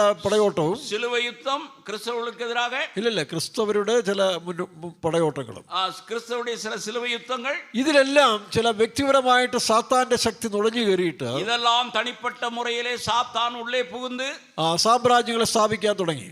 அவர்கள் ராஜ்யங்களை எழுப்பினார்கள். ഇതിന്റെ പിന്നിൽ പ്രവർത്തിക്കുന്ന ശക്തി എന്ന് പറയുന്നത് இதற்கு பின்னால் செயல்படும் வல்லமை ലൂസിഫറിന്റെ ശക്തിയാണ്. அது லூசிபருடையது. അവൻ പണ്ടേ ഒരു സാമ്രാജ്യം സ്ഥാപിക്കാൻ ശ്രമിച്ചെങ്കിലും அவன் ஆரம்பத்திலே ஒரு ராஜ்யத்தை ஸ்தாபிக்க நினைத்த അത് போதிலும் പൊളിഞ്ഞുപോയി. அது തകർന്നു വിട്ടത്. അതാണ് ബാബേൽ, അല്ലെങ്കിൽ സീനാർ ദേശത്തിൽ ബാബേൽ എന്ന് പറയുന്ന സ്ഥലത്തിൽ അവൻ ഉണ്ടാക്കിയ വലിയ കോട്ട. അങ്ങ് സീനാർ ദേശത്തിലെ ബാബേൽ എன்கிறதான இடத்திலே ഉണ്ടാക്കുന്നതാണ്. നമുക്കറിയാം, ദൈവം തന്റെ പദ്ധതിയിൽ ഈ ലോകത്തെ സൃഷ്ടിച്ചെങ്കിൽ தேவன் தம்முடைய திட்டத்தின்படி உலகத்தை சிருஷ்டித்தார் என்றால் അതിനെതിരായി വരുന്ന എല്ലാം ദൈവം പൊളിച്ചു കളയും. அதற்கெதிராக வருகிறவர்களை தேவன் அழிப்பார். നമ്മുടെ വീടിന്റെ വാതിൽക്ക് കൊണ്ടിരുന്ന ഷെഡ് വെച്ച് നമ്മൾ എന്ത് ചെയ്യും? പൊളിച്ചു കളയും. நமக்கு வீட்டிற்கு முன்னதாக ஒருவன் செட்டு வைத்தால் நாம் விடுவோமோ அழித்து விடுவோம். പക്ഷെ നമ്മൾ പണിയുന്നുണ്ട്. അത് നമ്മുടെ പ്ലാൻ പ്രകാരം. அது நம்முடையதாக இருக்கிறபடினா நாம் அதை ഇതുപോലെയാണ് എല്ലാ സ്ഥലങ്ങളിലും അത് അതിന്റെ പ്ലാനിലും പദ്ധതിയിലും നടക്കുമ്പോൾ അത് അംഗീകരിക്കപ്പെടും. ஆகவே ஒவ்வொரு இடங்களிலேயும் தேவனுடைய திட்டத்தின்படி நடக்கும் பொழுது அது அங்கீகரிக்கப்படும். അതിനുശേഷം സാത്താൻ പിന്നെ പണി ഉപേക്ഷിച്ചില്ല. பின்பு சாத்தான் உள்ளே வரமாட்டான். ഇല്ലല്ല, സാത്താൻ പിന്നെ ആ പണി തുടങ്ങിക്കൊണ്ടേയിരുന്നു. சாத்தான் பின்பு அந்த வேலையை செய்தான். അതിനുശേഷം താൻ ഇങ്ങനെ ആൾക്കാരെ നോക്കിക്കൊണ്ടിരിക്കുക, ഓരോരുത്തരെ ഇങ്ങനെ എടുക്കാൻ, ഓരോരുത്തരെ കയ്യിലെടുക്കാൻ വേണ്ടി ஒவ்வொருவரையும் கரங்கள் எடுக்க சாத்தான் முயற்சி பண்ணி கொண்டிருக்கிறான். അങ്ങനെ വന്നാണ് പിന്നീട് നെബൂഖദ്നേസറിന് ശേഷം நேபுகாத் நேச்சருக்கு பின் നിമ്രോദിന് ശേഷം നെബൂഖദ്നേസർ രാജാവിനെ ബാബിലോൺ ദേശത്ത് ഉയർത്തി. தேவன் பாபிலோன் ദേവനല്ല സാത്താൻ. சாத்தான் பாபிலோன் தேசத்திலே நேபுகாத்நேச்சரை உயர்த்தினான். അവനൊരു സാമ്രാജ്യത്തെ ഉണ്ടാക്കി. அவன் ஒரு சாம்ராஜ்யத்தை கட்டினான். അതും പൊളിച്ചു കളഞ്ഞു. அதுவும் தகர்க்கப்பட்டது. പിന്നീട് സദാം ഹുസൈന്റെ കാലത്തിൽ സദാം ഹുസൈനിൻ കാലത്തിലെ I am the modern Nebuchadnezzar എന്ന് പറഞ്ഞുകൊണ്ട് ബാബിലോൺ സാമ്രാജ്യം പണിയാൻ പോകുന്നു പറഞ്ഞ് ഞാൻ പുതിയதாக വന്ന നാബുക്കദ്നേസർ എന്ന് சொல்லி അവർ அந்த നാട്ടെ കട്ടിയെഴുപ്പ ഏകദേശം 4,40,000 മാർബിൾ കല്ലുകൾ കൊണ്ട് ഇറാഖിന്റെ ബാബേൽ ദേശത്ത് അവിടെ കൊണ്ട് ഇറക്കി പണിയാൻ ആരംഭിച്ചു. അവർ ഇറാഖ് നാട്ടിലെ ഏരാളமான മാർബിൾ കற்களை ഇറക്കി അവിധമായ ഒരു കോട്ടയെ കെട്ട അവർ തീരുമാനിത്താർ. അടുത്തുള്ളതായ കുവൈറ്റിനെ പോലും ആക്രമിച്ചുകൊണ്ട് അവർ കുവൈത്ത് നാട്ടെയും അവർ താനെ ആ ദേശത്തിലെ സാമ്രാട്ടായിട്ട് വാഴുമെന്നൊരു അഹന്ത കയറി വന്നു. ഞാൻ എല്ലാ നാടുകളുടെയും തലവനായി വാഴുവേൻ എன்கிற വേട്ടിമേ അവർക്കുൾ വന്നത്. അവസാനം അതും നമ്മൾ കണ്ടു. അതെയും നാം പാർത്തു. എന്നാൽ ഇനിയും സാത്താൻ ഉപേക്ഷിച്ചിട്ടില്ല. സാത്താൻ തന്റെ പദ്ധതി ഉപേക്ഷിച്ചിട്ടില്ല. ആനാലും സാത്താൻ തൻ തിട്ടത്തെ കൈവിടവിல்லை. അവൻ ഇപ്പൊ അവസാനമായിട്ട് അവൻ മുടിവാക അതേ ഇറാഖിൽ ഒരു ബാബിലോണിയ സാമ്രാജ്യം പണിതുകൊണ്ട് വരികയാണ്. അതേ ഇറാഖിലെ ഒരു ബാബിലോണിയ കോട്ടയെ അവൻ എഴുപ്പിക്കൊണ്ട്. നിങ്ങൾക്കറിയാമല്ലോ ആ സാമ്രാജ്യത്തിന്റെ പണി അവിടെ തുടങ്ങി കഴിഞ്ഞു. അങ്ങേ അതിനുடைய വേല ആരംഭമാനത്. അതിന്റെ മറുഭാഗമായിട്ട് സൗദിയിൽ വലിയ കൊട്ടാരങ്ങളും വലിയ നിർമ്മിതികളും ഉണ്ടായിക്കൊണ്ടിരിക്കുകയാണ്. அதற்கு ஈடாக സൗദി അറേബ്യാവിലെയും அந்த மாதிரி കെട്ടിടങ്ങൾ எழும்பி സൗദിയും ഇറാഖും എല്ലാം ചേർന്നുകൊണ്ട് ഒരു വലിയ ലോക സാമ്രാജ്യം വരാൻ പോകുന്ന ഒരു കാര്യമാണ് വെളിപ്പാട് പുസ്തകം 17-18 കാണുന്നത്. നാം വെളിപ്പെടുത്തുന്ന വിശേഷത്തിലെ പാർக்கிறோம். സൗദി അറേബ്യ ഇറാഖ് പോന്ന നാടുകളെല്ലാം ഇസൈந்து ഒരു സാമ്രാജ്യത്തെ കട്ടിയെഴുപ്പ മുയற்சிக்கிறது. ആ കാലങ്ങളിലാണ് യഹൂദന്റെ ആലയം പണിയാൻ പോകുന്നത്. அந்த நாட்களில் யூதருடைய ஆலயம் கட்டப்படும். ആ കാലങ്ങളിൽ அந்த നാட்களிൽ വീണ്ടും വലിയ ഉപദ്രവങ്ങൾ ലോകത്തിലുണ്ടാകും. വീണ്ടും ഉലകത്തിற்கு ഉപദ്രവം വരും. ആ കാലഘട്ടത്തിൽ அந்த കാലത്തിലെ 3 ശക്തികൾ ലോകത്തിനെതിരായി നിൽക്കും. ഉലകത്തിற்கு എതിരാக 3 വല്ലമകൾ இருக்கும். ഒന്ന് റഷ്യയുടെ കീഴിൽ വരുന്ന ഒരു വലിയ സാമ്രാജ്യ പടയോട്ടം. നമുക്കറിയാം എസെക്കിയേൽ പ്രവചനം 38-39 അധ്യായത്തിൽ കാണുന്ന ആ പടയോട്ടം യെരുശലേമിന് നേരെ വരും. എസെക്കിയേൽ தீர்க்கதரிசியிலே நாம் வாசிக்கிறதான அந்த யுத்தம் റഷ്യാവർക്ക് കീഴായി ഇരിക്കുന്നതാണ് നാടുകൾ ചെയ്യും. അപ്പോൾ കിഴക്കൻ രാജ്യങ്ങൾ ഒന്നിച്ചുകൊണ്ട് അവരൊരു സാമ്രാജ്യത്തിന് വേണ്ടി അവർ മുന്നോട്ട് വരും. അവர்கள் പെർഷ്യ നാട്ടെ ചേർന്നവர்கள் അവர்களுം ഒന്നായി சேர்ந்து അവர்களுം അതற்കെതിരായി വരുവാர்கள். ഞാൻ ഈ കഴിഞ്ഞ കാലങ്ങളിൽ ചിന്തിച്ചുകൊണ്ട് ഈ കിഴക്കൻ രാജ്യങ്ങൾ എന്ന് പറയുന്നത് പ്രധാനമായിട്ട് ഇന്ത്യ, ചൈന, ജപ്പാൻ 3 രാജ്യങ്ങളാണ്. കിഴക്കേത്തിയ നാടുകൾ എന്ന് சொல்லும் பொழுது ഇന്ത്യ, ജപ്പാൻ, ചൈന ഇവരൊന്നിക്കേണ്ടത് ആവശ്യമാണ്. ഇവர்கள் ഇസൈந்திருக்க വേണ്ടിയത് ആവശ്യം. പക്ഷേ അമേരിക്ക ഇന്ത്യയോട് ചേർന്നിരിക്കുന്ന കാലത്തോളം അത് നടക്കുകയാണെന്ന് ഞാനിങ്ങനെ ചിന്തിച്ചുകൊണ്ടേയിരുന്നു. അമേരിക്ക ഇവരോട് ഇന്ത്യയോട് ചേർന്നിരിക്കുന്ന നാട്കളിൽ ഇത് നടക്കാതെന്ന് നിனைத்தேன். ഇപ്പോൾ നമ്മൾ വായിക്കുന്നു ഇന്ത്യക്ക് അമേരിക്ക എതിരായി മാറിക്കൊണ്ടിരിക്കുന്നു. ഇന്ത്യ അമേരിക്കക്ക് എതിരാக മാറിക്കൊണ്ടിരിക്കുന്നു. അപ്പോൾ നമ്മുടെ മോദിജി എന്ത് ചെയ്യുന്നു? മോദിജി കഴിഞ്ഞ ആഴ്ചയിൽ ജപ്പാനിലും ഈ ആഴ്ചയിൽ ചൈനയിലും അവരുമായിട്ട് സംഭാഷണം നടത്തിക്കൊണ്ടിരിക്കുകയാണ്. മോദി കടந்த നാളിലെ ജപ്പാനിലെയും കഴിഞ്ഞ ആഴ്ചയിൽ കടந்த വാരത്തിലെ അവർ ജപ്പാനിലെയും ഇന്ന് അവർ ചൈനയിലെയും പേച്ചുവാർത്ത നടത്തുകയാണ്. പക്ഷേ ഇന്ത്യ കബളിപ്പിക്കപ്പെടും. ஆனால் ഇന്ത്യ ഇതൊരു മുന്നറിയിപ്പായിട്ട് നിങ്ങൾ എടുത്തു. നിങ്ങൾ ഇത് മുന്നറിയിപ്പായി എടുത്തുകൊള്ളുക. ഇന്ത്യയെ ചൈന കളിപ്പിക്കും. ഇന്ത്യയെ ചൈന വഞ്ചിക്കും. ഇന്ത്യ നാട്ടെ ചൈന ഏമാറ്റും. ചൈന ഇന്ത്യയെ ഏമാത്തും. ചൈന ഇന്ത്യയെ ഏമാത്തും. പക്ഷേ വഞ്ചിക്കപ്പെടാതെ സൂക്ഷിക്കുക. നാം വഞ്ചിക്കപ്പെടാமல் നമ്മെ കാത്തുകൊള്ളുക. ആ നാളുകളിൽ വലിയ യുദ്ധം ചൈന ഇന്ത്യക്ക് നേരെ ഉണ്ടാക്കും. அந்த നാടുകളിലെ ചൈന ഇന്ത്യക്ക് എതിരാக. നമുക്കറിയാം നെഹ്റു ഭരണമേറ്റ കാലത്തിൽ നെഹ്റു പ്രധാനമന്ത്രിയായി ഇരിക്കും പൊழுது സമാധാന രാജ്യം ചേരിചേരാ നയം നൺ അലയൻസ് രാജ്യമാണെന്ന് പറഞ്ഞ് പ്രഖ്യാപിച്ച് ഞങ്ങൾക്ക് യുദ്ധമില്ല, ഞങ്ങൾ ആരോടും പ്രതികരിക്കാനും വരുന്നില്ല, ഞങ്ങൾ സമാധാനമായി ജീവിക്കുന്നു പറഞ്ഞ് സ്വസ്ഥമായി ജീവിക്കുന്ന കാലത്തിൽ ചേരാ കൂട്ടായ്മ എൻகிற அந்த கட்டமைப்பை உண்டு பண்ணி സമാധാനമായി வாழ்ந்துകൊണ്ടിരിക്കും பொழுது പാവം നെഹ്റു തന്റെ ജ്ഞാനം ബുദ്ധിയുള്ളൊരു മനുഷ്യൻ വിചാരിച്ചു ആരും തങ്ങളെ എതിർക്കില്ലെന്നാണ് വിചാരിച്ചത്. നേരു തന്നുடைய അറിവിലായി ആരും നമ്മോട് യുദ്ധത്തിற்கு வரமாட்டார்கள். AK-47 കണ്ടുപിടിച്ച കാലത്തിൽ AK-47 കണ്ടുപിടിച്ച പൊழுது ചൈന ഇന്ത്യയെ കയറി ആക്രമിക്കാൻ തുടങ്ങി. ചീന ദേശം നമ്മുടെ ഇന്ത്യ നാട്ടെ അവർ ആക്രമിത്താர்கள். അവർ AK-47 കൊണ്ടുവന്ന് അനേകരെ ചുട്ടു ശരിയാക്കി. AK-47 മൂലமாக അനേകരെ കൊണ്ടാர்கள். ഇവിടെ നൺ അലയൻസ് രാജ്യം എന്ന് പറഞ്ഞുകൊണ്ട് സമാധാനം പ്രഖ്യാപിച്ചുകൊണ്ടിരുന്ന നെഹ്റു സമാധാനത്തെ കൂറിക്കൊണ്ടിരുന്ന നെഹ്റു ബ്രിട്ടീഷുകാർ ഉപേക്ഷിച്ച് പോയതായ ആ പഴഞ്ചൻ തോക്കുകളെല്ലാം പെറുക്കിക്കൊണ്ടുപോയി അവരുടെ മുമ്പിൽ നിൽക്കാൻ കഴിയാതെ വന്നു.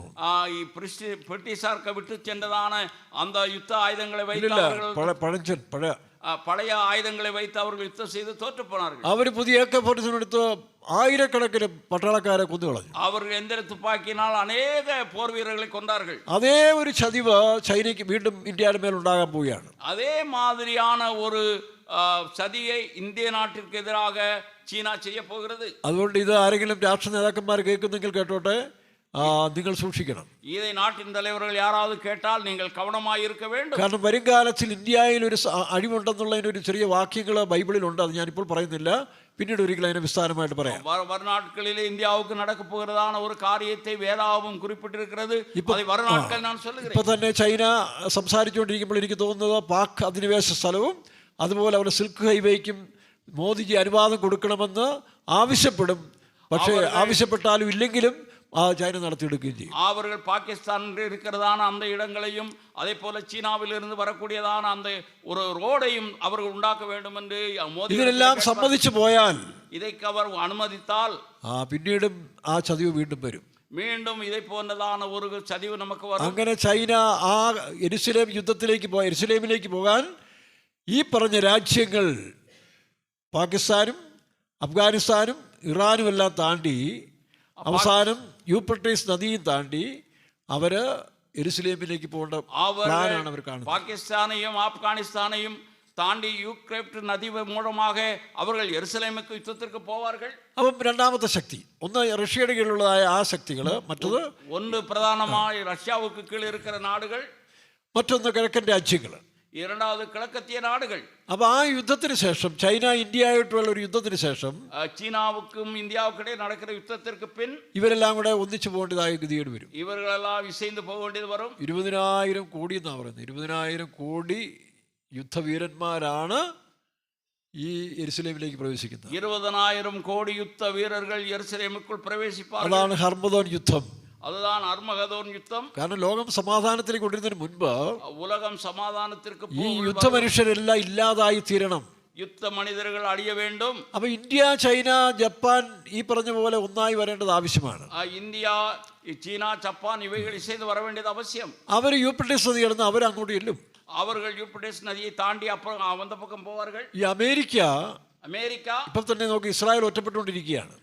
ഇസ്രായേൽ അത് തനിമപ്പെടുത്തപ്പെട്ടുകൊണ്ടിരിക്കുന്നത്. അമേരിക്ക ഒഴിച്ച് ബാക്കി രാജ്യങ്ങളെല്ലാം ഇസ്രായേലിനെ എതിർത്ത് നിൽക്കുകയാണ്. അമേരിക്ക തവിര മറ്റേ എല്ലാ നാടുകളും ഇസ്രായേലെ എതിർക്കുന്നത്. ഇസ്രായേലിനെ എതിർത്തിരിക്കുമ്പോൾ അമേരിക്ക ഇപ്പൊ സപ്പോർട്ട് കൊടുക്കുന്നുണ്ട്.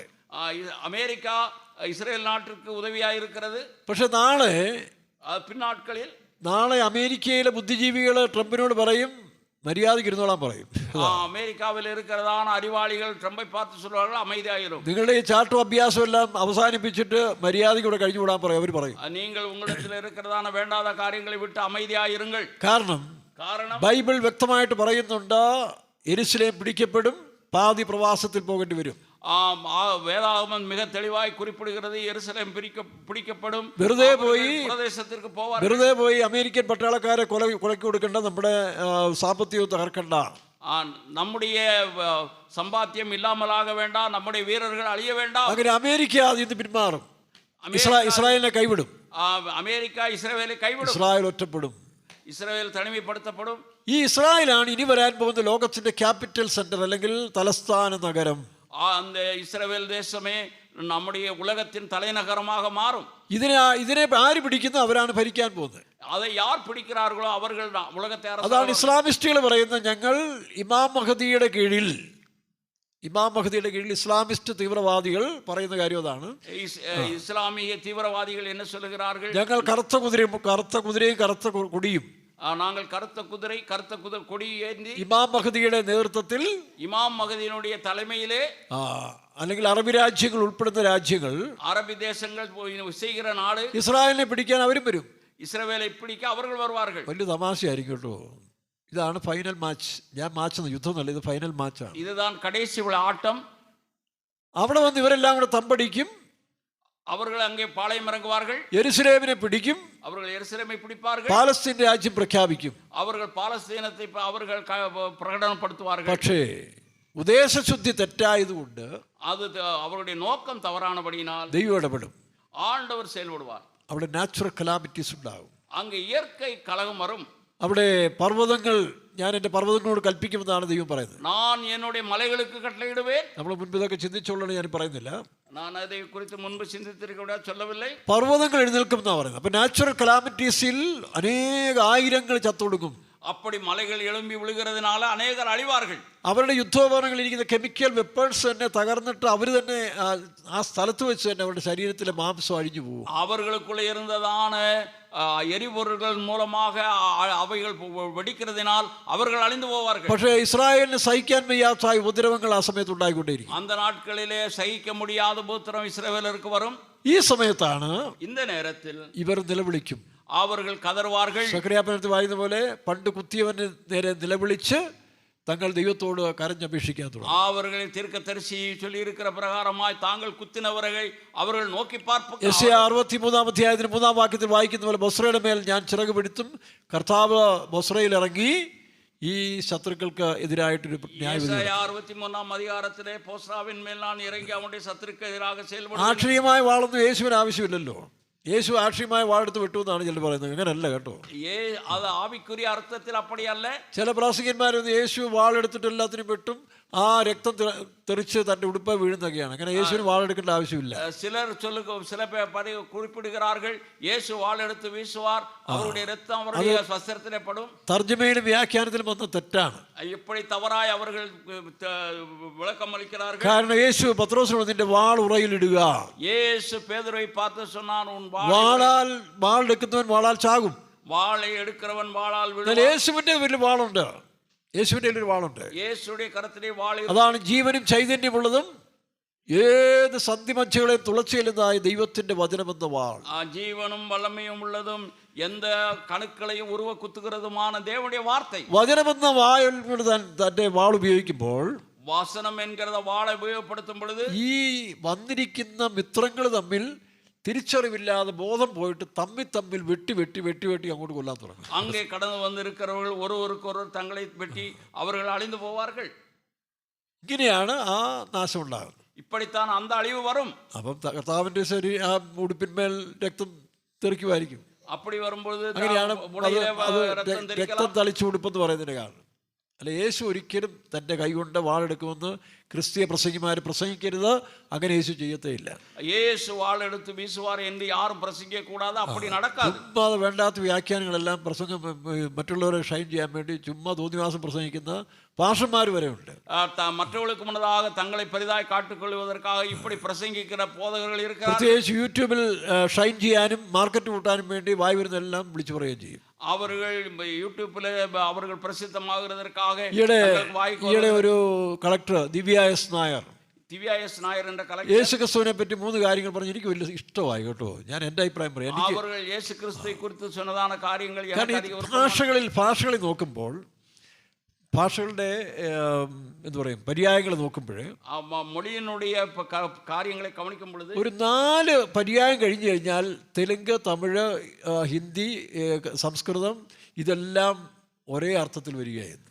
തെലുങ്ക്, തമിഴ്, സംസ്കൃതം, കന്നഡം, മലയാളം ഇവകളെല്ലാം ഒരേ അർത്ഥം ഉടയവകൾ. 4 പര്യായം കഴിഞ്ഞാൽ, ഉദാഹരണം പറഞ്ഞാൽ, ഇപ്പൊ പൂവ്, ഫ്ലവർ, പുഷ്പം, അതിന്റെ പര്യായങ്ങൾ നോക്കിയേ. ഞാൻ എൻ്റെ 10-12 പര്യായം എഴുതി മാർക്ക് വാങ്ങിച്ചിട്ടുണ്ട് പണ്ട്. ഇപ്പൊ ഓർക്കുന്നില്ല. പൂവേ, സുമം, കുസുമം, മലർ, പിന്നെ എന്ത് വേണ്ട, അങ്ങനെ പൂവാ ഇല്ലയോ. അതുപോലെ ഭൂമി, ധര, ദരിദ്രി, ധര, ദരിദ്രി, ഷോണി, പിന്നെ പൃഥ്വിരാജ് എന്ന് കേട്ടിട്ടില്ല ഇല്ലയോ. അതാണ് പിള്ളേരെല്ലാം ചിരിക്കുന്നു. അവന്മാർക്ക് നല്ല പരിചയം. പൃഥ്വി എന്ന് പറഞ്ഞാൽ ഭൂമിയിലെ രാജാവെന്നാണ്. ഒരിക്കൽ നമ്മുടെ സഹോദരിമാരിരുന്ന് പാടി, പൃഥ്വിയിൽ ഷണ്ണന്മാരായവർ അല്ലേ, പൃഥ്വിയിൽ ഷണ്ണന്മാരായോരിവ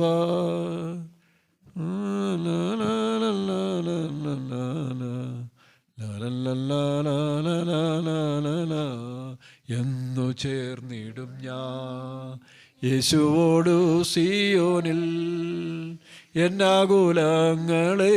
അപ്പൊ അതിൽ പൃഥ്വിയിൽ ഷണ്ണന്മാരായെന്ന് പറഞ്ഞു. ഭൂമിയിലെ അവர்கள் അണ്ണകളാണവர்கள். ഞാൻ ചോദിച്ചു എന്തോ പൃഥ്വി എന്ന് ചോദിച്ചപ്പം അവർക്ക് അറിയത്തില്ല. എന്നെ പൃഥ്വി എന്ന് കേട്ടപ്പോൾ അവർക്കാൽ എല്ലാ ഭാഷയിലും പൃഥ്വി എന്ന് പറയുന്നത് ഒരേ അർത്ഥമാണ്. എല്ലാ മൊഴിയിലെയും പൃഥ്വി എൻகிறது ഒരേ അർത്ഥം. അങ്ങനെ പല ഭാഷകളിൽ നമുക്ക് അത് കാണാൻ കഴിയുന്നുണ്ട്. പല മൊഴികളിലെ ഇதை பார்க்க முடிகிறது. പാസ്റ്റർ ബോബിയുടെയും പാസ്റ്റർ കേസി വർഗീസിന്റെ ഒക്കെ പാട്ടുകൾ നമുക്ക് പരിശോധിച്ചാൽ പാസ്റ്റർ ബോബി പാസ്റ്റർ കേസി വർഗീസിനുடைய പാടലുകളെ എത്രയോ അർത്ഥവത്തായ ഭാഷകളാണ് അവർ അതിനകത്ത് പര്യായങ്ങളാണ് ഉപയോഗിച്ചിരിക്കുന്നത്. അവர்கள் எவ்வளவு அர்த்தமான வரிகளை உபயோகித்திருக்கிறார்கள். അത് എല്ലാവർക്കും മനസ്സിലാകത്തുമില്ല, എല്ലാവർക്കും അത് പുരിയാതെ അതിന് ദുർവ്യാഖ്യാനം ചെയ്യുന്നവർ പോലും ഉണ്ട്. அதை தவறாய் வியாக்கியானிக்கிறவர்கள் இருக்கிறார்கள். അപ്പൊ എന്ന് പറഞ്ഞ പോലെ அப்படி சொன்ன பிரகாரம் ഈ ദിവ്യ എസ് നായരുടെ വ്യാഖ്യാനം, இந்த திவ்யா எஸ் நாயருடைய அந்த வியாக்கியானம், അവരുടെ വ്യാഖ്യാനം ഇല്ല അതിനകത്ത്. അവരൊരു പറഞ്ഞ പോലെ ക്രിസ്റ്റീന എന്നോ എൻ്റെ ഒരു ഇംഗ്ലീഷ് പോയട്രിയുടെ ഇതിനെടുത്ത് ട്രാൻസ്ലേറ്റ് ചെയ്തിട്ടെന്ന് മാത്രമേ ഉള്ളൂ. அவர்கள் ஆங்கில கவிதையை அவர்கள் மொழிபெயர்த்திருக்கிறார்கள். അപ്പോൾ അതിനവരെ ക്രൂശിക്കാനും അവരെ ക്വസ്റ്റ്യൻ ചെയ്യാനും ക്ഷമ പറയണമെന്ന് പറഞ്ഞ് കുറേ ക്രിസ്തീയ പാസ്റ്റർമാരോട് എഴുന്നേറ്റ് നടക്കുന്നുണ്ട്.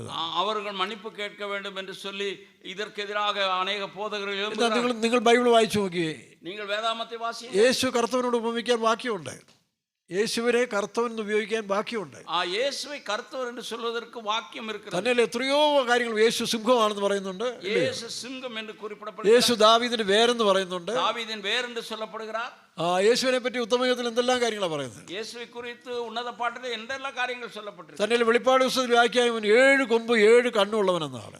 7 കൊമ്പും 7 കണ്ണുകളും എന്ന് சொல்லி. പിന്നെ ഞങ്ങളുടെ ദൈവം രാവണനെ പോലെയാണെന്ന് ചോദിക്കാം അല്ലേ? നമ്മുടെ ആണ്ടവർ രാവണനെ പോன்றവരാ? 7 കണ്ണും 7 കണ്ണുകൾ. പണ്ട് നമ്മുടെ ഒരു ഭാഷ ഏതാണ്ട് കാര്യങ്ങൾ പറഞ്ഞപ്പോൾ അവരെന്ത് ചെയ്തു, നമ്മുടെ ഭാഷയുടെ തല 2 കൊമ്പ് വെച്ചിട്ട് ആക്ഷേപിക്കുന്നതായിട്ട് കണ്ടു.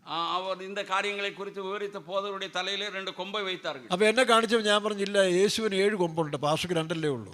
நான் என்னிடத்தில் காட்டின பொழுது இவருக்கு 2 கொம்பு, ஆனால் இயேசுக்கு 7 கொம்பு இருக்கிறது. എന്താ അവിടെ എഴുതിയിരിക്കുന്നത്? വെളിപ്പാട് പുസ്തകം 5:6 വായിക്കുമ്പോൾ 7 കൊമ്പും 7 കണ്ണും ഉള്ളവൻ.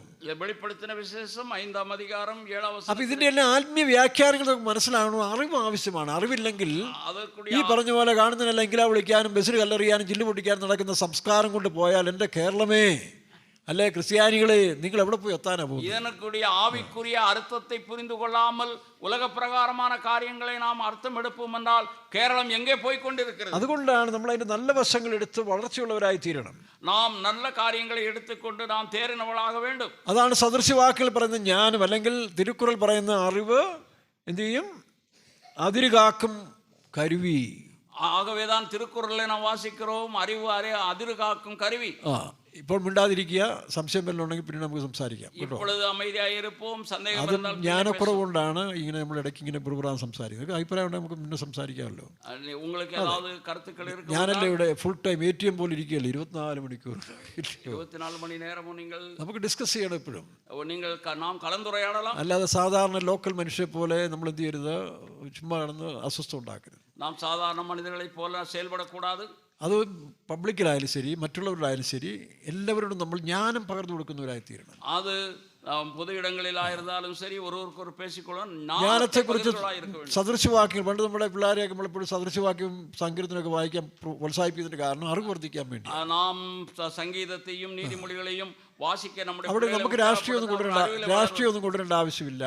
രാഷ്ട്രീയം കൊണ്ടുവരേണ്ട ആവശ്യമില്ല. അങ്ങേ അരശിയലെ കൊണ്ടുവരക്കൂടാ. അല്ല, അവരുടെ ജാതി പറയേണ്ട ആവശ്യമില്ല. അങ്ങേ ജാതിയെ കൊണ്ടുവരക്കൂടാ. അവരിന്ന് വരുന്ന വചനങ്ങൾ ഒരുപക്ഷെ അവർക്കില്ല, അറിവില്ലെങ്കിൽ പോലും അത് വെച്ചോണ്ട് നമ്മൾ അതിന് മേളിൽ അറിവ് കൊടുക്കണം. അവർക്ക് അറിവില്ലാത്തവർക്ക് നാം അറിഞ്ഞിരിക്കുന്ന അറിവെ ബോധിക്കണം. ചിലപ്പോൾ ആ സഹോദരി ഞാനീ പറയുന്ന അത്രയും കാര്യം ചിന്തിക്കാനിടയില്ല. അവർ ഇവളവ് കാര്യങ്ങൾ ചിന്തിക്കാൻ മാട്ടാ. പക്ഷെ നമുക്കൊരു ചാൻസ് അല്ലേ അത്രയും കാര്യങ്ങൾ യേശുവിനെ പറ്റി അറിയിച്ചു കൊടുക്കാൻ പറ്റിയ ഒരു സന്ദർഭം കിട്ടുമ്പോൾ കളയാവോ? യേശുവെ കുറിച്ച് അറിയിക്കக்கூடிய ഒരു സന്ദർഭം കിട്ടുമ്പോൾ അത് തവറവിടലാമാ? അതിന് മുഖാന്തരം അവർ തന്നില്ലേ? അതൊരു വഴി വന്നതേ. കഴിഞ്ഞ ദിവസം നമ്മൾ രാഹുലും പാപിനിയായ സ്ത്രീ എന്ന് പറഞ്ഞൊരു ചാപ്റ്റർ ഇട്ടില്ലേ? ராகுல் ஈஸ்வர் ராகுல் ஈஸ்வர் എന്ന് പറയാ. ராகுல் என்கிறவர் ஒரு பெண்ணை குறித்து குறிப்பிட்டிருக்கிறார் அல்லவா? പെണ്ണെ കുറിച്ചല്ല, രാഹുൽ പാപിനിയായ സ്ത്രീയും ഹെഡിങ് അതാണ്. രാഹുലും ഒരു അപ്പാവി പെണ്ണും. അപ്പൊ ആൾക്കാർ കൺഫ്യൂഷനായി. ആളുകൾ அதை കുഴപ്പമടയുന്നാர்கள். ഇത് രാഹുൽ മാങ്കൂട്ടത്തിലാണോ അല്ലെങ്കിൽ മറ്റേ റിനിയാണോ മറ്റുള്ള സൗകര്യമാണോ എന്നൊരു സംശയത്തിലെ പലരും അത് കേൾക്കാൻ തുടങ്ങി. അവർ അത് സന്ദേഹത്തുടൻ കേൾക്ക ആരംഭിച്ചാர்கள். കേട്ടിട്ട് ചിലരെ വിളിച്ചു, ഇതൊരു വലിയ വിഷയമാണ്, ഇതുവരെ ഞങ്ങൾക്ക് അറിയാത്തൊരു വിഷയമാണ് യേശു ക്രിസ്തു മണ്ണിൽ എഴുതിയ കാര്യം. യേശു ക്രിസ്തു മണ്ണിൽ എഴുതുന്നതാണ് കാര്യം ഇപ്പോഴാണ് ഞങ്ങൾക്ക് தெரிகிறது എൻகிறார்கள். അപ്പൊ ഹെഡിങ് ഇട്ടവന് ഒരു പ്രയാസം വന്നു. ഇത് ഇട്ട് കഴിഞ്ഞാൽ നാളെ ക്വസ്റ്റ്യൻസ് വരുമോ? இதை போட்டவர்கள் நினைத்தார்கள் இது போட்டால் கேள்விகள் வரும். കേൾവി വരട്ടെ, കേൾവി വരുമ്പോഴല്ലേ നമുക്ക് സംസാരിക്കാം, അടുത്ത ടോപ്പിലേക്ക് വരും, അങ്ങനെയല്ലേ അറിവുണ്ടാകുന്നു. அப்படி கேள்வி கேட்கிறதுனால் நாம் புது புது தலைப்புகளிலே பேச അല്ല, வாய்ப்பு இருக்கு. ചീത്തയും തെറിയൊന്നും പറയേണ്ട ആവശ്യമില്ല, അതാണ് അറിവ് വർദ്ധിക്കും. அதனால் அறிவு பெருகும்பொழுதே நாம் கெட்ட வார்த்தைகள் பேச வேண்டாம். അപ്പൊ ഇയ്യോബിന്റെ പുസ്തകം വായിക്കുമ്പോൾ അറിവില്ലാത്ത മനുഷ്യർ തമ്മിൽ സംസാരിച്ച് അവസാനം അറിവുള്ളവർ വന്നപ്പോൾ ഇവരെല്ലാം അറിവുള്ളവരായി മാറി. அறிவில்லாத மனிதர்கள் பேசி பேசி அறிவுள்ளவரிடத்தில் பழகினதினால் அவர்களும் அறிவுள்ளவானார்கள் என்று. ഇതുപോലെ ഞാനും നിങ്ങളുമൊക്കെ അറിവിലൊന്നും തികഞ്ഞവരല്ല. நானும் நீங்களும் அறிவிலே ഇനി தேர்ந்தவர்கள். എത്രയോ കാര്യങ്ങൾ അറിയാൻ കിടക്കുക. எவ்வளவோ காரியங்களை நாம் தெரிந்து கொள்ள അപ്പൊ வேண்டும். അത് ഈ സോഷ്യൽ മീഡിയയിൽ നല്ല കാര്യമാണ്. സോഷ്യൽ മീഡിയ ഒരാൾ അങ്ങനെയും പറയട്ടെ, ഒരാൾ ഇങ്ങനെയും പറയട്ടെ. ஒருவர் அப்படி ஒருவர் இப்படி നമ്മൾ കയറി അങ്ങോട്ട് ഇതാണ് ശരിയെന്ന് സ്ഥാപിക്കുന്നതിന് മുൻപേ இதைதான் சரி என்று நான் നമ്മുടെ അഭിപ്രായം പറയുക. நாம் நம்முடைய கருத்து சொல்லுவோம். അടുത്ത അതിന് മേളിൽ ആരെങ്കിലും പറയുന്നത് പറയട്ടെ. அதற்கிடையே எதிர்கருத்து சொல்லட்டும். ഞാൻ പറയുന്ന ശരിയെന്ന് പറയണ്ട, நாம் சொல்லுகிறது சரி என்று അവൻ പറയുന്ന തെറ്റാന്നും പറയണ്ട. அவன் சொல்லுகிறது தவறு என்று சொல்ல வேண்டாம். അതും വായിക്കുക, ഇതും വായിക്കുക. நீங்கள் அதையும் இரண்டையும் வாசியுங்கள். അതിനുശേഷം അടുത്ത ആൾ പറയുമ്പോൾ അതും വായിരേ. அடுத்தவர் சொல்லுவதையும் நீங்கள் യോബിന്റെ പുസ്തകം വായിക്കുമ്പോൾ யோபுடைய புத்தகத்தை வாசியுங்கள். യോബിന്റെ സ്നേഹിതന്മാരെല്ലാം വലിയ ജ്ഞാനികളായിരുന്നു. யோபுடைய சிநேகிதர்கள் பெரிய ஞானிகளாக இருந்தார்கள். യോബ് അതിനേക്കാൾ വലിയ ജ്ഞാനിയായിരുന്നു. யோபு அதை விட பெரிய ஞானி. പക്ഷെ അവസാനം ഇവരുടെ എല്ലാം പോഷത്വം വന്ന് വെളിപ്പെടുകയാണ് ചെയ്യുന്നത്. முடிவிலே அவருடைய தப்பிதங்கள் வெளிப்பட்டது. 32-ാം അധ്യായത്തിൽ വരുമ്പോൾ 32வது அதிகாரம் ഒരു ചെറുപ്പക്കാരൻ വന്ന് അവരോട് സംസാരിച്ചപ്പോൾ അവർ വായടഞ്ഞു പോയി. ஒரு வாலிபன் வந்து பேசின பொழுது அவர்கள் വായടച്ചു போனார்கள். എലിഹു என்பது ആ വാക്കിൽ തന്നെ ഒരു ദൈവീയാംശം ഉണ്ടല്ലോ. ஏலியேஹு என்பது ஒரு தெய்வீக. എബ്രായ ഭാഷയിൽ ഏൽ എന്ന് പറയുന്നത് ദൈവത്തെ പ്രദാനം ചെയ്യുന്നതാണ്. ஏல் என்று சொல்வது ஆண்டவரை குறிப்பிடுகிறது.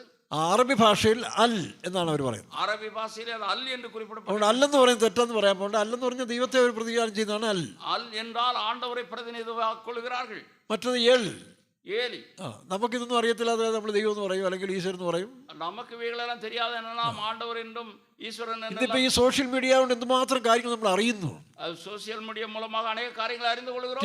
ടീപ്പേക്കാരായി നമുക്ക് ചില അഹങ്കാരം ഇല്ലായിരുന്നു. ചിലർക്ക് ഞങ്ങൾ മാത്രമാണ് ഇതെല്ലാം പഠിച്ചിരിക്കുന്നത്, ഞങ്ങൾക്ക് മാത്രമേ അറിയത്തുള്ളൂ എന്നുള്ള അഹന്തയുള്ള മനുഷ്യന്മാരാകിയ നമുക്കുള്ളേ ഒരു മേട്ടിമേ ഇരുന്നത് നാം എല്ലാം കറ്റു വയ്ത്തിരിக்கிறோம். നമ്മളിപ്പോൾ ഈ സോഷ്യൽ മീഡിയയിൽ പലതും കേൾക്കാനും കാര്യം ചെയ്യുമ്പോൾ നമ്മളെക്കാൾ എത്രയോ കാര്യങ്ങൾ, നല്ല കാര്യങ്ങൾ പറയുന്ന മനുഷ്യർ നമ്മളെപ്പോലെ പറയുന്നവരുണ്ട്, നല്ല കൂടുതൽ പറയുന്നവരുണ്ട്. നമ്മൾ ഇവിടെ അധികമായി പേസുகிறவர்களும் സോഷ്യൽ മീഡിയയിൽ ഇരിக்கிறார்கள். കഴിഞ്ഞ ദിവസം ഒരു ഓർത്തഡോക്സ് അച്ഛൻ, கடந்த നാட்കളിലെ ഓർത്തഡോക്സ് ചർച്ചിനുடைய ഒരു അച്ഛൻ, പെന്തിക്കോസുകാരോട് ബദ്ധവൈരാഗിയായ ഒരു മനുഷ്യൻ, പെന്തക്കോസ്തുകാരുടെ മിகவும் എതിരായിരുന്നവർ, കുമരകാരൻ ഒരു അച്ഛൻ പറഞ്ഞു, ഞാൻ ജനിച്ചപ്പോൾ തൊട്ടേ പെന്തിക്കോസുകാരുടെ എതിർ കാര്യങ്ങൾ പഠിച്ച് എനിക്ക് അവരെ ഭയങ്കര വെറുപ്പായിരുന്നു. நான் பிறந்தது முதலே பெந்தகோஸ்தக்காரர்களை குறித்து எதிர்த்து நினைத்து பேசி എന്നാൽ எனக்கு எதிரிகளான തൂത്തുക്കുടിയിൽ വെച്ചൊരു പെന്തിക്കോസുകാരെ പരിചയപ്പെടാനും ചില കാര്യങ്ങൾ സംഭവിച്ച ശേഷം തനിക്ക് ആ ചിന്ത മാറി. തൂത്തുക്കുടിയിൽ வைத்து ഒരു പെന്തക്കോസ്തക്കാരെ സന്ധിച്ച് ഉറയാടിന പൊழுது என்ன മാറിനது. ആ ബിഷപ്പ് തുറന്നു പറഞ്ഞില്ലേ, അവർ തിറന്ന് പേസിനാരേ, ഞാനത് അയക്കാവുന്നവർക്കെല്ലാം അയച്ചു കൊടുത്തു. ഞാൻ അത് അണുപ്പ വേണ്ടിയുള്ളവർക്കെല്ലാം അണുപ്പിനെ. പുള്ളി പറയുന്നത് അതെന്റെ മതം, ഓർത്തഡോക്സ് മതമാണ് എന്നെ അങ്ങനെ ചിന്തിപ്പിച്ചത്. ഓർത്തഡോക്സ് മതം എന്നെ அப்படி, ഞാൻ വളർന്നു വന്ന ഓർത്തഡോക്സ് മതമാണ് എന്നെ അങ്ങനെ ചിന്തിപ്പിച്ചത്. ഞാൻ വളർന്നു വന്ന ഓർത്തഡോക്സ് മതം എന്നെ அப்படி. എന്നാൽ യേശുക്രിസ്തുവിന്റെ മാർഗ്ഗം എന്നെ പഠിപ്പിച്ചു, ശത്രുക്കളോട് സ്നേഹിക്കണം, നന്മ ചെയ്യണം. യേശുക്രിസ്തുവിന്റെ മാർഗ്ഗം ശത്രുവിനെ നേസിക്ക வேண்டும், നന്മ. അപ്പോൾ യേശുക്രിസ്തുവും ബൈബിൾ സുവിശേഷവുമാണ് പ്രാധാന്യം. യേശുക്രിസ്തു സുവിശേഷം தான். ഞാൻ ഉൾപ്പെടുന്ന മതമല്ല വിഷയം. ഞാൻ குறிப்பிடுகிற മതം മുഖ്യം. ഇതുപോലെ ഓരോ വ്യക്തിക്കും ഓരോ മതമുണ്ട്. മതം ഞാൻ അഭിപ്രായം. ഓരോ നബർക്കും ഒരു മതം இருக்கிறது, അത് என்னுடைய അഭിപ്രായം. ബി.ടി. തോമസ് സാർ പറഞ്ഞ പോലെ അഭിപ്രായമല്ല ഇരുമ്പലൊക്കെ ഒന്നും അല്ലെന്നേ. ഇതാ പറയുന്ന അഭിപ്രായങ്ങളെല്ലാം ശരിയാകണമെന്നൊന്നുമില്ല. சொல்லுகிற അഭിപ്രായങ്ങളെല്ലാം ശരിയെന്ന് എടുത്തുകൊള്ളണം. അതുകൊണ്ട് ശിഷ്യന്മാരുടെ നാവ് ഞാൻ അവർക്ക് കൊടുത്തെന്നാ പറഞ്ഞു. സീസറുடைய നാവെ അവർക്ക് കൊടുത്തു. യശയ്യാപ്രവചനം വായിക്കുമ്പോൾ ഞാൻ അവർക്ക് ശിഷ്യന്മാരുടെ നാവ് കൊടുത്തു. ഞാൻ സീസറുடைய നാവെ കൊടുത്തു. കൽവിമാനരിൽ കற்றுക്കൊള്ളുகிறവരുടെ നാവെ കൊടുത്തു. അപ്പോൾ കറ്റുകൊണ്ടേ ഇരിക്കണം. നാം കற்றுകൊണ്ടേ இருக்க வேண்டும். ഒരു രസമല്ലേ, ജീവിതകാലം മുഴുവൻ ഇങ്ങനെ പഠിച്ചുകൊണ്ടേ ഇരിക്കണം. வாழ்க்கை முழுவதும் നാം കற்றுകൊണ്ടേ இருக்க வேண்டும். പഠിച്ചു തീർന്നെന്ന് പറയരുത്. പഠിத்து நிறைவடைந்தேன். തമിഴ് പറയല്ലോ, ചുടും വര സൂര്യൻ, சுடும் வரை சூரியன், ചുറ്റും വര ഭൂമി, சுற்று വരെ ഭൂമി, ഓടും വരെ നദി, ഓടും വരെ നദി, പിളയ്ക്കും വരെ മനുഷ്യൻ, പിഴയ്ക്കും വരെ മനിതൻ. അവൻ ചത്തുപോയപ്പോൾ അവനില്ലല്ലോ. അവൻ മരിത്താൽ അവൻ മനിതനല്ല. ഒരു നദി എന്ന് പറയുന്നത് ഓടിക്കൊണ്ടിരിക്കുമ്പോഴാണ് നദി എന്നുള്ള വ്യാഖ്യാനം വരുന്നത്. നദി ഓടിക്കൊണ്ടിരിക്കും പൊழுது നദി എന്റെ പേർ പെറുகிறது. ഞങ്ങളുടെ നാട്ടിൽ പറയും, കുട്ടനാട്ടിൽ പറയും, ഒഴുക്ക് നീറ്റിൽ അഴുക്കില്ലെന്ന് പറയും.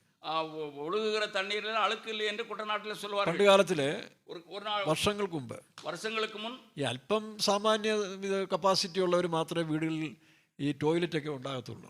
கொஞ்சம் வசதி உள்ளவர்கள் தான் வீட்டில் கழிவறை வைப்பார்கள். വളരെ ചുരുക്കം പേര്, மிகவும் சுருக்கமானவர்கள். ബാക്കി കുട്ടനാട്ടില് വിശാലമായി കിടക്കുന്ന എല്ലാ കരിക്കാരും, ചന്തങ്കരി, കണ്ണങ്കരി, ഗ്രാമങ്കരി എന്നൊക്കെ പറഞ്ഞുകൊണ്ടല്ലോ ഒരു പാട്ട് കൂടെ ഉണ്ടെന്ന് തോന്നില്ലേ, എവിടെ കേട്ടോ ഒരിക്കൽ. അപ്പോൾ ഈ കരി പാർട്ടികളെല്ലാം തന്നെ, കരി എന്ന് പറഞ്ഞാൽ ഇത് ഗ്രാമത്തിനെ പറ്റി പറയുന്നത്, കരയിൽ നികത്തിയെടുത്ത സ്ഥലത്തിനെയാണ് കരി എന്ന് പറയുന്നത്. കരയായി നികത്തിയെടുത്ത സ്ഥലത്തിന് കരയാക മാറ്റിയെടുത്തത് കരി എന്ന് അങ്ങനെ ഒരുപാട് കരികളുണ്ട് കുട്ടനാട്ടില്. ഒരുപാട് ഇതേമാതിരി ഊരുകൾ ഇരിക്കുന്നത്. അപ്പോൾ വളരെ വർഷങ്ങൾക്ക് മുമ്പേ, നീണ്ട വർഷങ്ങൾക്ക് മുമ്പ് എല്ലാവരുടെ ടോയ്ലറ്റും ഈ ആറ്റിൽ തന്നെയാണ്. എല്ലാവരും കളിവറ നടക്കുന്നത് ആറ്റിലെ, തുണി അലക്കുന്ന ആറ്റിലെ, തുണി തുവയ്പ്പതും ആറ്റിലെ, കുളിക്കുന്ന ആറ്റിലെ, കുളിക്കുന്നതും ആറ്റിലെ. കുളി കഴിഞ്ഞ് ഞാൻ കണ്ടിട്ടുണ്ട് ഈ കിണറും വാട്ടർ സപ്ലൈ ഇല്ലാത്ത എല്ലാ വീടുകളും ആ കുളിയും കഴിഞ്ഞ് അലക്കി കഴിഞ്ഞ് അവിടുന്ന് വെള്ളം കോരിക്കൊണ്ട് പോയി അതാണ് കുടിക്കുന്നത്. പിന്നെ അല്പസ്വല്പം പേരുകൾ കുറെ ഫിൽട്രേഷൻ ഒക്കെ വെക്കും. கொஞ்சம் அறிவுடையவர்கள் அவர்கள் அதை வடிகட்டுவார்கள். ഫിൽട്രേഷൻ ഒക്കെ വെച്ച് ശുദ്ധീകരിച്ചെടുക്കും. அவர்கள் அதை சுத்திகரித்து பயன்படுத்துவார்கள். അവർക്ക് ആർക്കും ഒരു രോഗവും വരുന്നില്ല. அவர்களுக்கு எந்த நோயும் இல்லை. നോക്കണം, അതിന് പറയുന്നത് ഒഴുക്ക് നീറ്റിൽ അഴുക്കില്ല. ഒഴുകുகிற നീരിലെ അഴുക്ക് இல்லை. അഴുക്കെല്ലാം നദി കൊണ്ടുകൊള്ളുന്നതാണ്. അഴുക്കை നദി കടത്തിക്കൊണ്ട്. ഇതിനിടയ്ക്ക് ചാകുന്ന പട്ടിയും പൂച്ചയും പിന്നെ കന്നുകാലി എല്ലാം അതിനകത്ത് ഇടുന്നത്. മരണമടയുന്നതാണ് നായ്, പൂണை, പശു എല്ലാവற்றையும். ഇതുപോലെ ആത്മഹത്യ ചെയ്യുന്നവരും തല്ലിക്കൊന്നവരെയൊക്കെ ആറ്റിലേക്ക് വലിച്ചെറിയും. അടിத்து கொலை செய்கிறவர்கள், தற்கொலை செய்கிறவர்கள் ആറ്റിലെ വിടും. അതിങ്ങനെ ഒഴി നടക്കുന്നതാണ്. അത് அப்படியே ഒഴുകിക്കൊണ്ടിരിക്കും. ഒരു വീട്ടുകാരുടെ അടുത്ത് ചെല്ലുമ്പോൾ അവൻ കഴുക്കോലുകൊണ്ട് കുത്തി അങ്ങോട്ട് വിടും. ഒരു വീട്ടിൽ പക്കത്തിൽ മേൽന്ന് ചെല്ലുമ്പോൾ അതേ ഒരുവർ കുത്തി വിടുവാർ. ഇവിടുന്നാണ് ഈ വെള്ളം കുടിക്കുന്നതൊക്കെ. ഇതിലിരുന്നുதான் തണ്ണീർ. അപ്പോൾ ഒഴുക്ക് നീറ്റിൽ അഴുക്കില്ലെന്നാണ് പ്രമാണം. ഒഴുകുகிற നീരിലെ അഴുക്ക് ഇല്ല എന്ന് ആ വിശ്വാസം അവരെ രക്ഷിക്കുന്നുണ്ട്. அந்த விசுவாசம் அவர்களை காப்பாற்றுகிறது. രക്ഷിക്കുന്ന മാത്രമല്ല, നദി അവരെ സഹായിക്കുന്നുണ്ട്. നദി അവർക്ക് ഉതവുகிறது. അപ്പോൾ ഓടും വരെയാണ് നദി. ഓടും വരെ നദി. ഓട്ടം നിന്ന് കഴിഞ്ഞാൽ നദിയില്ല. ഓട്ടം നിൽക്കും പൊഴുത് നദിയില്ല. ഇന്ന് രാവിലത്തെ ഏഷ്യാനെറ്റിന്റെ 7 മണി പ്രോഗ്രാമിൽ എന്താ പറയുന്നതിന്,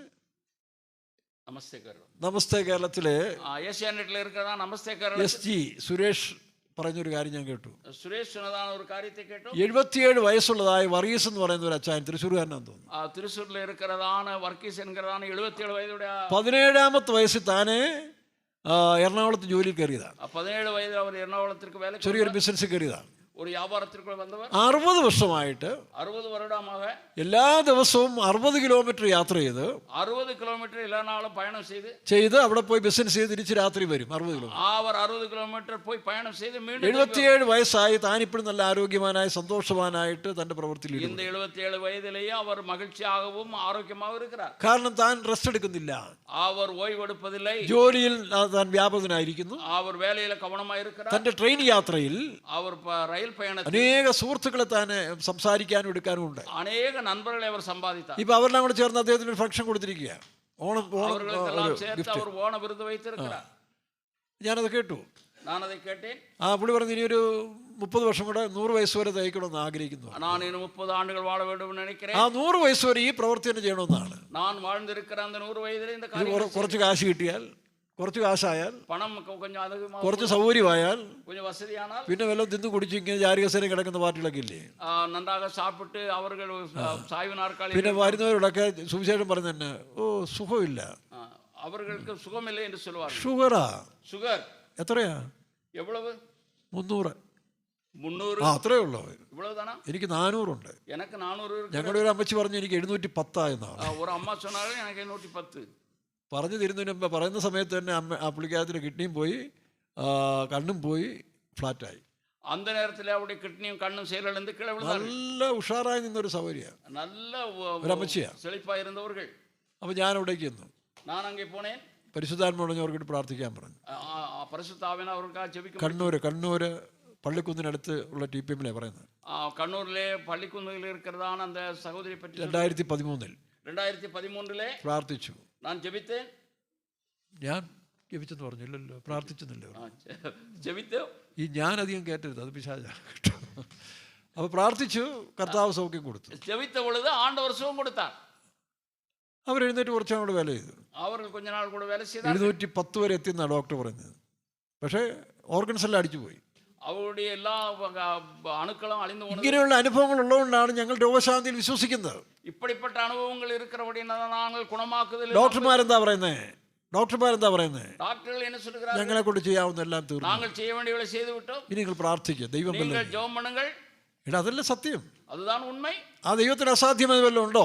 தேவனால் கூடாத காரியம் இருக்கிறது. ദൈവം ഇല്ല എന്ന് പറഞ്ഞുകൊണ്ട് നിരീശ്വരവാദം പറഞ്ഞുകൊണ്ട് യൂട്യൂബിൽ കയറി തകർത്തോട്ട് വല്ല കാര്യമുണ്ടോ? ஆண்டவர் இல்லை என்று சொல்லி யூடியூப்ல பேசுறதுல ஏதாவது அர்த்தம் இருக்கிறதா? അങ്ങനെ പറയുന്നവന്മാർ എന്താ പറയുന്നേ? அவர்கள் என்ன சொல்கிறார்கள்? ഈ முடிவு മിഷണറിമാർ വന്നാണ് ഈ ബന്ധങ്ങളെല്ലാം ഉണ്ടാക്കി തന്നത്. மிஷனரிகள் வந்துதான் உறவுகளை உண்டாக்கினார்கள். അവരാണ് അമ്മ പെങ്ങന്മാരെ തിരിച്ചറിവ് ഉണ്ടാക്കി തന്നത്. அவர்கள்தான் தாய் சகோதரியை അതിന്റെ ഒന്നും ആവശ്യമില്ല. அதற்கு அவசியமில்லை. മനുഷ്യൻ കന്നുകാലികളെ പോലെ ജീവിച്ചാൽ മതി. മനുഷ്യர்கள் ആടുമാടുകളെ പോലെ വാഴാം. ഇഷ്ടമുള്ളവരെ ഇഷ്ടമുള്ള സമയത്ത് സ്വീകരിക്കുക, ഇഷ്ടമുള്ളവരായിട്ട് പാപം ചെയ്യാം. ഇതൊന്നും തെറ്റല്ല. വിരുമ്പന നേരത്തിൽ വിരുമ്പനോട് ഉറവ് വയ്ത്തുകൊള്ളാം. ബോധിച്ച പോലെ നടക്കാം. നാം നനത്തപടി നടക്കണം. അങ്ങനെ ഒന്ന് രണ്ട് പ്രധാന പുള്ളികൾ ഈ അടുത്ത കാലത്ത് യൂട്യൂബിൽ കയറി തകർക്കുന്നുണ്ട്. ഇപ്പടി ചിലർ സോഷ്യൽ ഇത് കേൾക്കാൻ ഇങ്ങനെ ആകാംക്ഷയോട് കാത്തിരിക്കുകയാണ്. ഇപ്പടി ചിലർ അത് കേൾക്ക വാഞ്ചിയോട് ഇരിക്കുകയാர்கள். അമ്മ പെങ്ങന്മാരില്ല, തായ് സഹോദരി, നാളെ പെങ്ങളെ ഭാര്യയാക്കാം, സഹോദരിയെ അമ്മയെ ഭാര്യയാക്കാം. അതൊന്നും തെറ്റല്ല. അത് തവറിയില്ല എന്തുപോലും പറയുന്ന പാർട്ടികൾ. അപ്പൊ ഈ ബോധ്യമൊക്കെ ഉണ്ടാക്കിയത് മതങ്ങളാണ്, മിഷണർമാരാണെന്നാണ് ഇവന്മാർ പറയുന്നത്. இந்த அறிவை ഉണ്ടാക്കിയവர்கள் മതത്തെ മിഷണറികൾ എന്ന് சொல்கிறார்கள். നിങ്ങൾ സമ്മതിക്കുവോ? നിങ്ങൾ സമ്മതിക്കുവോ? പക്ഷേ സമ്മതിക്കുന്ന തലമുറ വന്നുകൊണ്ടിരിക്കുകയാണ്. ഇதை ഒത്തുകൊള്ളുகிற തലമുറ വന്നിരിക്കുന്നത്.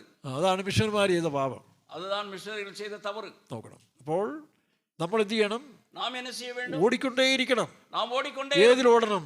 ശരീരം കൊണ്ട് മാത്രമല്ല ഓടേണ്ടത്, ശരീരത്താൽ മാത്രമല്ല മനസ്സുകൊണ്ട് ഓടിക്കൊണ്ടേയിരിക്കണം. മനതിനാൽ വളർന്നുകൊണ്ടേയിരിക്കണം. നാം പയണം ചെയ്തുകൊണ്ട് നല്ല അറിവുകൾ ആര് പറഞ്ഞാലും ഏറ്റെടുക്കണം. നല്ല അറിവ് യാർ சொன்னாலும் അവിടെ രാഷ്ട്രീയമോ മതമോ ആൾക്കാരെ നോക്കാൻ പോകരുത്. അങ്ങ് அரசியலோ മതത്തെയോ മനുഷ്യരെ பார்க்க വേണ്ടാം. ഞങ്ങളുടെ നേതാവ് പറഞ്ഞു, ഞങ്ങളുടെ അപ്പച്ചൻ പറഞ്ഞു നല്ലതാണ് കേൾക്കണം, അല്ലെങ്കിൽ കളഞ്ഞേക്കണം. നമ്മുടെ തലവർ சொன்னாலும் നമ്മുടെ അപ്പച്ചൻ சொன்னால் நல்லதை ஏற்றுக்கொள்வோம். പോസ്റ്റ്മാൻ കൊണ്ട് തരുന്ന പോസ്റ്റെല്ലാം നമ്മൾ നോക്കാറുണ്ട്. പോസ്റ്റ്മാൻ തരുന്ന പോസ്റ്റുകളെല്ലാം നോക്കും. പോസ്റ്റ്മാൻ കൊടുക്കുന്നതാണ് കടിതങ്ങളെല്ലാം பார்ப்போம். ചിലപ്പോൾ നല്ല ഇമ്പോർട്ടൻസ് ആയ ലെറ്റർ കാണും. ചില മുഖ്യமான കടിതങ്ങൾ இருக்கும். പണ്ട് ചെക്ക് ലീഫുകൾ കാണും. കടന്ന കാലങ്ങളിൽ ചില ചെക്ക് ലീഫുകൾ இருக்கும். നമുക്ക് ആവശ്യമുള്ള എടുത്തിട്ട് ബാക്കിയെല്ലാം ചുരുട്ടി വേസ്റ്റ് ബോക്സിൽ ഇടും. നമുക്ക് തേവയാനത് എടുത്തുകൊണ്ട് മറ്റേ നാം കഴിവ് പോടുകിற. ഞാനൊരു ഫെയ്ത്തോം ചെല്ലുമ്പോൾ മാറി ചെല്ലുമ്പോഴേ ഈ വേസ്റ്റ് എല്ലാം കൂടെ കൂട്ടിയിട്ടിരിക്കുന്നത് കേട്ടോ. വീണാണവകളെല്ലാം തീ വെച്ചു. അപ്പൊ ഞാൻ തീ വെച്ചല്ല കൂട്ടിയിട്ടിരിക്കുന്നത്. അതേ കൂട്ടി പോട്ടപ്പെട്ടിരിക്കുന്നത്. അപ്പൊ ഞാൻ നോക്കിയപ്പോൾ അതിനകത്ത് കുറെ കവറുകൾ നല്ലതായിട്ട് തോന്നി. കാരണം ആ കവർ നമുക്ക് ഉപയോഗിക്കാം, വെള്ള കവറാണ്. അതൊക്കെ വീണ്ടും ഉപയോഗിക്കக்கூடிய അളവ് ചില വെള്ള കവറുകൾ ഇരുന്നത്. ഞാൻ ആ കവറുകളെല്ലാം ഓരോന്ന് നോക്കിയപ്പോൾ കൺവെൻഷൻ നോട്ടീസ് പലതുണ്ട്. ഒരെണ്ണം നോക്കിയപ്പോൾ അതിനകത്ത് 10,000 രൂപയുടെ ചെക്ക് ഇരിക്കുന്നു. അവകളെല്ലാം പരിശോധിച്ച പൊഴുത് ഒരു കവറിലെ 10,000 രൂപയുടെ ചെക്ക് ഇരുന്നത്. അപ്പൊ ഈ അച്ചായനും ഒന്ന് ചെക്ക പുള്ളി അറിഞ്ഞില്ല, പുള്ളി ചുരുട്ടി കൂട്ടി അതിനകത്ത് ഇട്ടിരുന്നു. அதற்கு முன் இருந்தவர் அதை சரியாக கவனிக்காமல் அதை போட்டு விட்டார். വർഷങ്ങൾക്ക് മുമ്പാട്ടോ, പല ആണ്ടുകൾക്ക് മുൻ.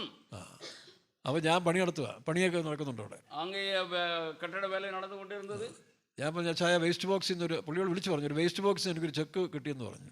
വേസ്റ്റ് ബോക്സിൽ ചെക്ക് ലീഫ്. അയ്യോ അത് വലിയ അത്ഭുതമാണെന്ന് പറഞ്ഞു. അത് അത്ഭുതം എന്റെ വർഷം ചെറിയാങ്കുഞ്ഞിന് ദൈവം തന്നാന്ന് പറഞ്ഞു.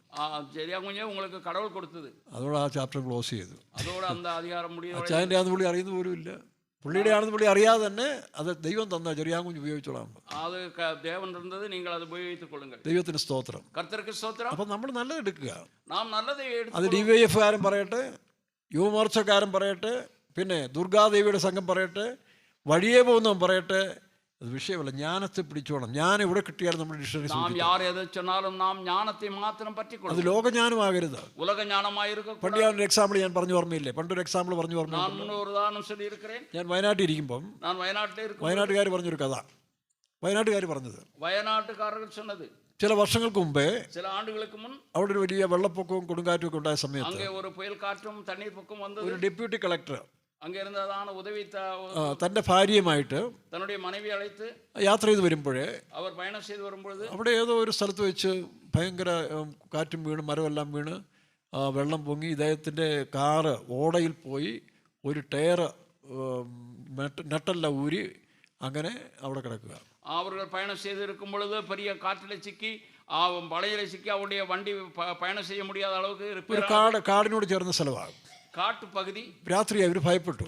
അവർക്ക് ഇരവ് നേരത്തിൽ ഭയந்தார்கள். കാട്ടുമൃഗങ്ങളെല്ലാം അടുത്തൊക്കെ ഉള്ളതാണ്. കാട്ടുമൃഗങ്ങളെല്ലാം അടുത്തുള്ളതാണ്. കാട്ടു ജീവനുകൾ. ഒരു മനുഷ്യരവിടെ ഇല്ല. ഒരു മനുഷ്യരും അങ്ങ് ഇല്ലേ. ഇവരിന്ന് ആകെ വേർത്തു. കാരണം ഒരു ടയറിന്റെ നട്ടെല്ലാം പൊട്ടി അല്ല ഒഴിയ പോയി. ഒരു ടയറിനുடைய നട്ടുകളെല്ലാം ഉളകി പോയി വിട്ടത്. ഇനി അങ്ങനെ നട്ടില്ലാതെ ടയർ ഇടുന്നേ? എപ്പോഴും നട്ടില്ലാமல் ടയറെ പോട്ട്. ഇവരിങ്ങനെ ആകെ അസ്വസ്ഥരായി, മൈൻഡ് കൊളാബറേഷൻ ആയിട്ട് പ്രയാസം നിൽക്കുമ്പോഴേ அவர்கள் குழப்பமடைந்திருக்கிற அந்த நேரத்தில் ഇവർ നോക്കുമ്പോൾ ഒരു വിരൂപനായി താടിയൊക്കെ വളർത്തി ഒരു അപരിഷ്കൃതനായ ഒരു പ്രാന്തൻ അതുവഴി പോകുന്നുണ്ട്. அந்த அந்த வழியாக ஒரு பைத்தியம் பிடித்தவர் போன்ற தாடி வளர்த்த ஒருவர் போகிறார். ഇവർക്ക് പിഴ പേടിയായി. കാരണം அவருக்கு பயம். പ്രാന്തനല്ലേ, அவர் പൈത്യക്കാരൻ அல்லவா. ഇവ കുറെ നേരം അങ്ങോട്ട് പോയിട്ട് തിരിച്ചു വന്നു. அவர் கொஞ்சம் முன் சென்று திரும்பி வந்தார். എന്നാ സംഭവിച്ചു? என்ன நடந்தது? ഒന്നുമില്ല. ஒண்ணுமில்லை. ഇവർക്ക് പേടിയാ, ഒന്നുമില്ലെന്ന് പറഞ്ഞു. இவர் பயந்து ஒண்ணுமில்லை. അവൻ പിന്നെയും പോയി. அவர் പിന്നെയും പോனார். കുറച്ച് പോയിട്ട് പിന്നെ തിരിച്ചു വന്നു. கொஞ்ச தூரம் போய் പിന്നെയും திரும்பி வந்தார். എന്നാ നടന്നത് എന്താന്ന് പറ, എന്നാ വിഷയം? என்ன நடந்தது சொல்லுங்கள். അടുത്തൊക്കെ കാട്ടുമൃഗങ്ങളുണ്ട്, എല്ലാം പിടിച്ച് തിന്നും നിങ്ങളെ. കാട്ടുമൃഗങ്ങൾ உங்களை பட்சித்து விடும், சொல்லுங்கள். കാര്യം പറയാൻ പറഞ്ഞു. என்ன காரியம் சொல்லுங்கள். ഞങ്ങളുടെ ടയറിൻ്റെ നട്ടെല്ലാം പോയി, ഇനി നട്ടില്ല, എല്ലാ നട്ടും പോയി, ഇനി ഈ ടയർ ഇടാനായിട്ട് നട്ടില്ലെന്ന് പറഞ്ഞു. இந்த டயர்ல இருக்கிற நட்டெல்லாம் உருகி போனது, போடுவதற்கு நட்டு இல்லை. സ്റ്റെപ്പിനി ഉണ്ട്, ஸ்டெப்னி இருக்கிறது, നട്ടില്ല. நட்டு இல்லை. ഈ പ്രാന്തം പറയാം, അത്രേ ഉള്ളൂ. இவ்வளவுதானா என்று அந்த பைத்தியக்காரர். IAS പഠിച്ച പാർട്ടികളാണ്, IAS முடித்தவர்கள், ഡെപ്യൂട്ടി കളക്ടറാണ്. அவர் ഉദവി. ആ സമയത്ത് ബുദ്ധി പോയില്ല. അവർക്ക് அந்த நேரத்தில் அந்த அறிவு போகவில்லை. അതുകൊണ്ട് എല്ലാ IAS-കാരും ഡെപ്യൂട്ടി കളക്ടറായാലും IPS-കാരായാലും IFS-കാരും അവർ മനുഷ്യരാണ്.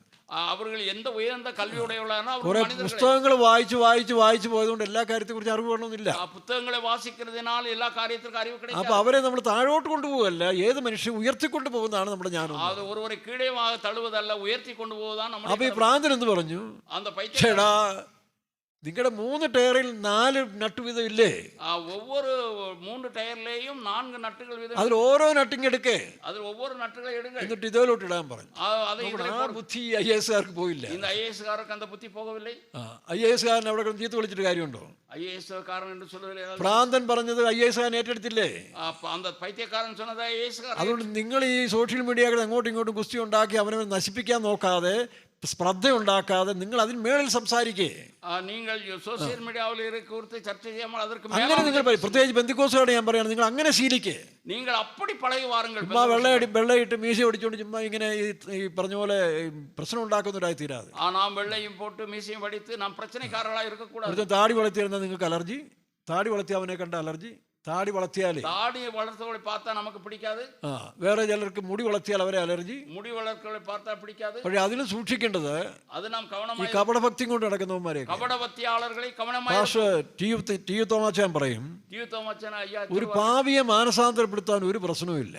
ഒരു പാപിയെ മനം തിരുമ്പ ചെയ്യുന്നത് കഠിനമായ കാര്യമാണ്. പക്ഷേ ദൈവത്തിനൊരു ഒരു കപടഭക്തിക്കാരനെ മാനസാന്തരപ്പെടുത്തി എടുക്കാൻ വലിയ പ്രയാസമെന്ന് പറയും. ഒരു കപടഭക്തി ഉള്ളവനെ മനം തിരുമ്പ എടുപ്പത്. പ്രിയ ദൈവമക്കളെ, കപടഭക്തിക്കാരാകരുത്. നാം കപടഭക്തിക്കാരായി ഇരിക്ക വേണ്ട. ഒരു പാർട്ടിയോടോ സംഘടനയോടോ മതത്തോടോ ചേർന്നിട്ട് ആ വീര്യം കൊണ്ട് നിങ്ങൾ ജീവിക്കാൻ നോക്കരുത്. എന്ത കക്ഷിയോടോ മതത്തോടോ ചേർന്ന് അതിനോട് നാളെ നീ ഒറ്റപ്പെട്ട് നിൽക്കുന്ന സമയത്തിൽ നിന്റെ വ്യക്തിത്വം ഇല്ലാത്തത്തോളം കാലം, നിന്റെ അറിവില്ലാത്തത്തോളം കാലം നീ ഒന്നുമില്ലാത്തവനായി തീരും. നിങ്ങൾ അറിവില്ലാത്തവളായി ഇരുന്നാൽ തനിമപ്പെടുകിற കാലങ്ങളിൽ ഇവിടെ ഇതാ ഈ പ്രാന്തന്റെ വാക്ക് കേട്ട്, വാർത്തയെ കേട്ട് അദ്ദേഹത്തിന് താങ്ക്സും പറഞ്ഞിട്ട് പോയി. അവർക്ക് നന്ദി ചൊല്ലിവിട്ട് പോനാர்கள். ഇതാണ് ജ്ഞാനം. ഇതാണ് ജ്ഞാനം. അപ്പൊ ജ്ഞാനം ആരുടെ പക്കലാന്ന് നമുക്കറിയില്ല, പക്ഷെ ആ ജ്ഞാനം അടുത്ത ജ്ഞാനത്തിലേക്ക് നടത്തുന്നവരാണ് ജ്ഞാനികൾ എന്ന് പറയുന്നത്. യാരിടത്തിലെ ജ്ഞാനം ഇരിക്കുന്നത് தெரியாது, നമ്മൾ ജ്ഞാനത്തിനായി വഴി നടത്തും. അപ്പൊ എന്നോട് ചിലര് ഈ ദിവ്യായസ് നായരുടെ വിഷയം ഇങ്ങനെ ചോദിച്ചു. ഞാൻ എന്തിനാ ഈ വിഷയമൊക്കെ ഇതിൽ എടുക്കുന്ന ചോദിച്ചാൽ, നമ്മുടെ വിശ്വാസികൾ തലമുറകൾ ഒരു കാലത്ത്, നമ്മുടെ വിശ്വാസികളാണ് തലമുറകൾ ഈ ബൈബിൾ മാത്രം ചില കാര്യങ്ങൾ പഠിച്ച് ഇങ്ങനെ പോകും. അവർ ബൈബിളിന്റെ ചില കാര്യങ്ങൾ, ബൈബിളിന്റെ കാര്യങ്ങളെ കുറിച്ച് പഠിച്ച് പോയി. അതിനോടൊപ്പം തന്നെ അതോടെ ഞങ്ങളെ പോലുള്ള സുവിശേഷ വേലക്കാരും ചില ഭാഷന്മാരും പ്രവാചകന്മാരും മറ്റു സഭകളിലും ഇതെല്ലാം പറഞ്ഞ് തലയ്ക്കകത്ത് കയറിയിട്ട് മറ്റുള്ളവരും നമ്മുടെ സഭയിലുള്ളവരും ചൊല്ലുന്നതാണ് കാര്യങ്ങളെ പബ്ലിക് മനുഷ്യരോട് ഇടപെടുമ്പോൾ പൊതുമക്കൾ നമ്മുടെ അജ്ഞതയും അറിവില്ലായ്മയും കണ്ട് അവർ നമ്മളെ പരിഹസിക്കുന്നത് ഞാൻ കണ്ടിട്ടുണ്ട്. നമ്മുടെ അറിവില്ലായ്മയെ പാർത്ത് അവർ നമ്മെ പരിഹാസം. അതുകൊണ്ടാണ് ചില കാര്യങ്ങൾ കയറ്റി സംസാരിക്കുന്നത്. ചില കാര്യങ്ങൾ നിങ്ങളും അങ്ങനെയുള്ള കാര്യങ്ങൾ കൈകാര്യം ചെയ്ത് പഠിക്കണം. നിങ്ങൾ ഇതേ പോലെ നിങ്ങൾ செயல்பட. ഞങ്ങൾ ഏതാണ്ട് പൂർണ്ണരാണ്, ഞങ്ങളെ കവിഞ്ഞ ആരുമില്ല, ഞങ്ങൾക്ക് മേലെ ആരുമില്ല. നമുക്കറിയാലോ നമ്മുടെ ചിലരുടെയൊക്കെ അവസ്ഥകൾ. നമുക്ക് തെരിയും നമ്മുടെ ചിലരുടെ പഠിക്കണം, അവസാനം വരെയും പഠിക്കണം. മുടിവ് വരെ നാം ഓടും വരെ നദി, ഓടും വരെ നദി ഓടിക്കൊണ്ടേയിരിക്കണം. നാം ഓടിക്കൊണ്ടേയിരിക്കും. നദി നിന്ന് പോയാൽ, നദി നിന്നാൽ അത് പിന്നെ അഴുക്കായി മാറും, അത് അശുദ്ധമാകും. അവിടെ ഇടുന്ന വേസ്റ്റുകളും അതിലെ വേസ്റ്റ് തങ്ങിവിടും. പണ്ടിയാറ് ചങ്ങനാശ്ശേരി ബസ് സ്റ്റാൻഡിൽ നിൽക്കുന്ന സമയത്ത് ഞങ്ങൾ കുറെ ആളുകൾ അവിടെ സുവിശേഷം അറിയിച്ചിട്ട് ബസ് സ്റ്റാൻഡിൽ വന്നിങ്ങനെ ഇരിക്കുക. സുവിശേഷ അറിവിത്ത് ഒരുവർ வந்து இருக்கிறார். എൻ്റെ ചെറുപ്പത്തിൽ ആലപ്പുഴയിൽ നിന്നും അല്ലെങ്കിൽ ഞങ്ങളുടെ ഇവിടുന്ന് ബസ് കയറിയാൽ അല്ല ബോട്ട് കയറിയാൽ நாங்கள் ஆலப்புழையிலிருந்து ആലപ്പുഴയല്ല ചങ്ങനാശ്ശേരി അല്ല ചേന്നങ്കരിയിൽ നിന്ന് ബോട്ട് കയറിയാൽ ജലക്കരയിലിருந்து പടകിൽ ഇഷ്ടംപോലെ ബോട്ട് ചങ്ങനാശ്ശേരിയിലും ആലപ്പുഴയ്ക്ക് പോകും. ഇഷ്ടം അനേക ബോട്ടുകൾ ആലപ്പുഴയ്ക്ക്. അത് ഞാൻ ചങ്ങനാശ്ശേരി ബസ് സ്റ്റാൻഡിൽ നിൽക്കുമ്പോൾ അല്ല ബോട്ട് കെട്ടി നിൽക്കുമ്പോൾ ഞാൻ ചങ്ങനാശ്ശേരി ബോട്ട് കെട്ടി നിൽക്കും ഒരു ബോട്ടും വരുന്നില്ല. ഒരു ബോട്ട് വരവില്ലേ. എന്താന്ന് ചോദിച്ചു. എന്നെ കേട്ടെ 1 കിലോമീറ്റർ അപ്പുറത്ത് പോയി നിൽക്കും. 1 കിലോമീറ്റർക്ക് അങ്ങ് ചങ്ങനാശ്ശേരി ബോട്ട് കെട്ടി ചങ്ങനാശ്ശേരി ബോട്ട് ചങ്ങനാശ്ശേരി ചന്തയോട് ചേർന്നാണ്. ചങ്ങനാശ്ശേരി ചന്തയോട് ഈ ചന്തയിലുള്ളതായ വേസ്റ്റ് സാധനങ്ങളും വീണാണ സാധനങ്ങൾ കണ്ടിക്കുന്ന മാടിന്റെ കുടലും പണ്ടുമൊക്കെ അറുക്കറ മാട്ടിനുடைய ഇതെല്ലാം വാരി ഈ പറഞ്ഞ പോലെ എന്തു പറയും ബോട്ട് കെട്ടിയിൽ അവിടെ വെള്ളത്തിൽ കൊണ്ടിടും. അവർ அந்த போட்டு செட்டியினுடைய இடத்துல கொண்டு வந்து ആരും അറിയുന്നില്ല. ഇത് ആരാ? ഞങ്ങൾ ആരും അറിയുന്നില്ല. யாரும் இதை தெரிந்து கொள்ளவில்லை. ഞങ്ങൾ അവിടെ ഇരിക്കുമ്പോഴേ நாங்கள் அங்கே இருக்கும் பொழுது ഇതിങ്ങനെ കുറെ കഴിയുമ്പോൾ താഴെ ഇങ്ങനെ ബോംബ് ബും എന്ന് പറഞ്ഞ് പൊങ്ങി വരും. അത് കീഴേ ഇருந்து കുണ്ടു പിടിക്കുന്ന പോലെ ശബ്ദത്തോട് വരും. ഈ വേസ്റ്റ് എല്ലാം കൂടെ കൂടി അവിടെ കിടന്നുകൊണ്ട് അതിങ്ങനെ രൂപാന്തരം പ്രാപിച്ച് ശക്തിയോട് മുകളിലോട്ട് വരികയാണ്. ഇതുപോലെ നമ്മൾ ഓടിക്കൊണ്ടേയിരിക്കണം, പഠിച്ചുകൊണ്ടേയിരിക്കണം. ഏറ്റവും നല്ല സത്യമാണ് ബൈബിൾ. മികവും നല്ല സത്യവേദാമം. അത് നന്നായി പഠിക്കണം. മറ്റു ചില നല്ല കാര്യങ്ങൾ ആര് പഠിപ്പിച്ചാലും പഠിക്കണം. നല്ല കാര്യത്തെ അങ്ങനെ നമ്മുടെ ഡിക്ഷണറി, നമ്മുടെ ലൈബ്രറിയിൽ, നമ്മുടെ അട്ടവണയിലെ ലൈബ്രറിയിൽ നമ്മൾ നല്ല കാര്യങ്ങൾ സൂക്ഷിക്കുന്നവരായി തീരണം. നാം നമ്മുടെ അല്ലെങ്കിൽ എനിക്കറിയാവുന്നതാണ് ശരിയെന്ന് പറഞ്ഞു നടന്നാൽ ഇന്ന് ഈ മതങ്ങൾ തമ്മിൽ അടിക്കുന്ന പോലെ, രാഷ്ട്രീയങ്ങൾ അടിക്കുന്ന പോലെ മനുഷ്യർ തമ്മിൽ അടിച്ച് ചാകേണ്ടി വരും. ഞാൻ சொல்வதுதான் சரி என்று சொல்லிக்கொண்டே இருப்போம் என்றால் மனிதர்களுக்குள்ளே நாம் அடித்து சாக வேண்டும். അത് ആ ഗതികേട് നിങ്ങൾക്ക് വരരുത്. அந்த கதிகேடு உங்களுக்கு. അതുകൊണ്ടാണ് ഞങ്ങൾ ഇങ്ങനെ ചില കാര്യങ്ങൾ ചേർത്ത് പഠിപ്പിക്കുന്നത്. ആകവേദാൻ ചില കാര്യങ്ങൾ കാരണം ഇവിടെ തന്നെ ഞാൻ അനുഭവിച്ചിട്ടുണ്ട്. അതുകൊണ്ടാണ് പറയുന്നത്. ഈ പെന്തക്കോസ്ത് വിഷയം തന്നെ ചിലരിൽ നിന്ന് അനുഭവിച്ചിട്ടുണ്ട്. ഞാൻ இந்த മാർക്കറ്റുകളിലെ ചിലരെ അനുഭവിച്ചു. യാതൊരു അറിവും പരിജ്ഞാനവും ഇല്ലാത്ത ചില പറയാൻ ബുദ്ധിമുട്ടുണ്ട്. എന്നാലും ചില മനുഷ്യർ ജ്ഞാനമില്ലാതെ ചില മനുഷ്യർ ഉണ്ടാക്കുന്നതായ ചില വികൃതികൾ, അവർ കൊണ്ടുവരുന്ന ചില വേണ്ടാത്ത കാര്യങ്ങൾ, മറ്റുള്ളവരെ മോശമായി സംസാരിക്കുന്നവർ, മറ്റുള്ളവരെ കുറിച്ച് തവറായി പേശി അറിവില്ല. അതാണ് കർത്താവ് പരിജ്ഞാനമില്ലായകയാൽ ഈ ജനം നശിച്ചു പോകുന്നു. അറിവില്ലാത്തതിനാൽ എൻ ജനങ്ങൾ അളിகிறார்கள். ബാക്കിയെല്ലാം ഉണ്ട്, പക്ഷെ പരിജ്ഞാനമില്ല. എല്ലാം ഇരിക്കുന്നത് ജ്ഞാനമില്ല. അത് കണ്ടെത്തണം.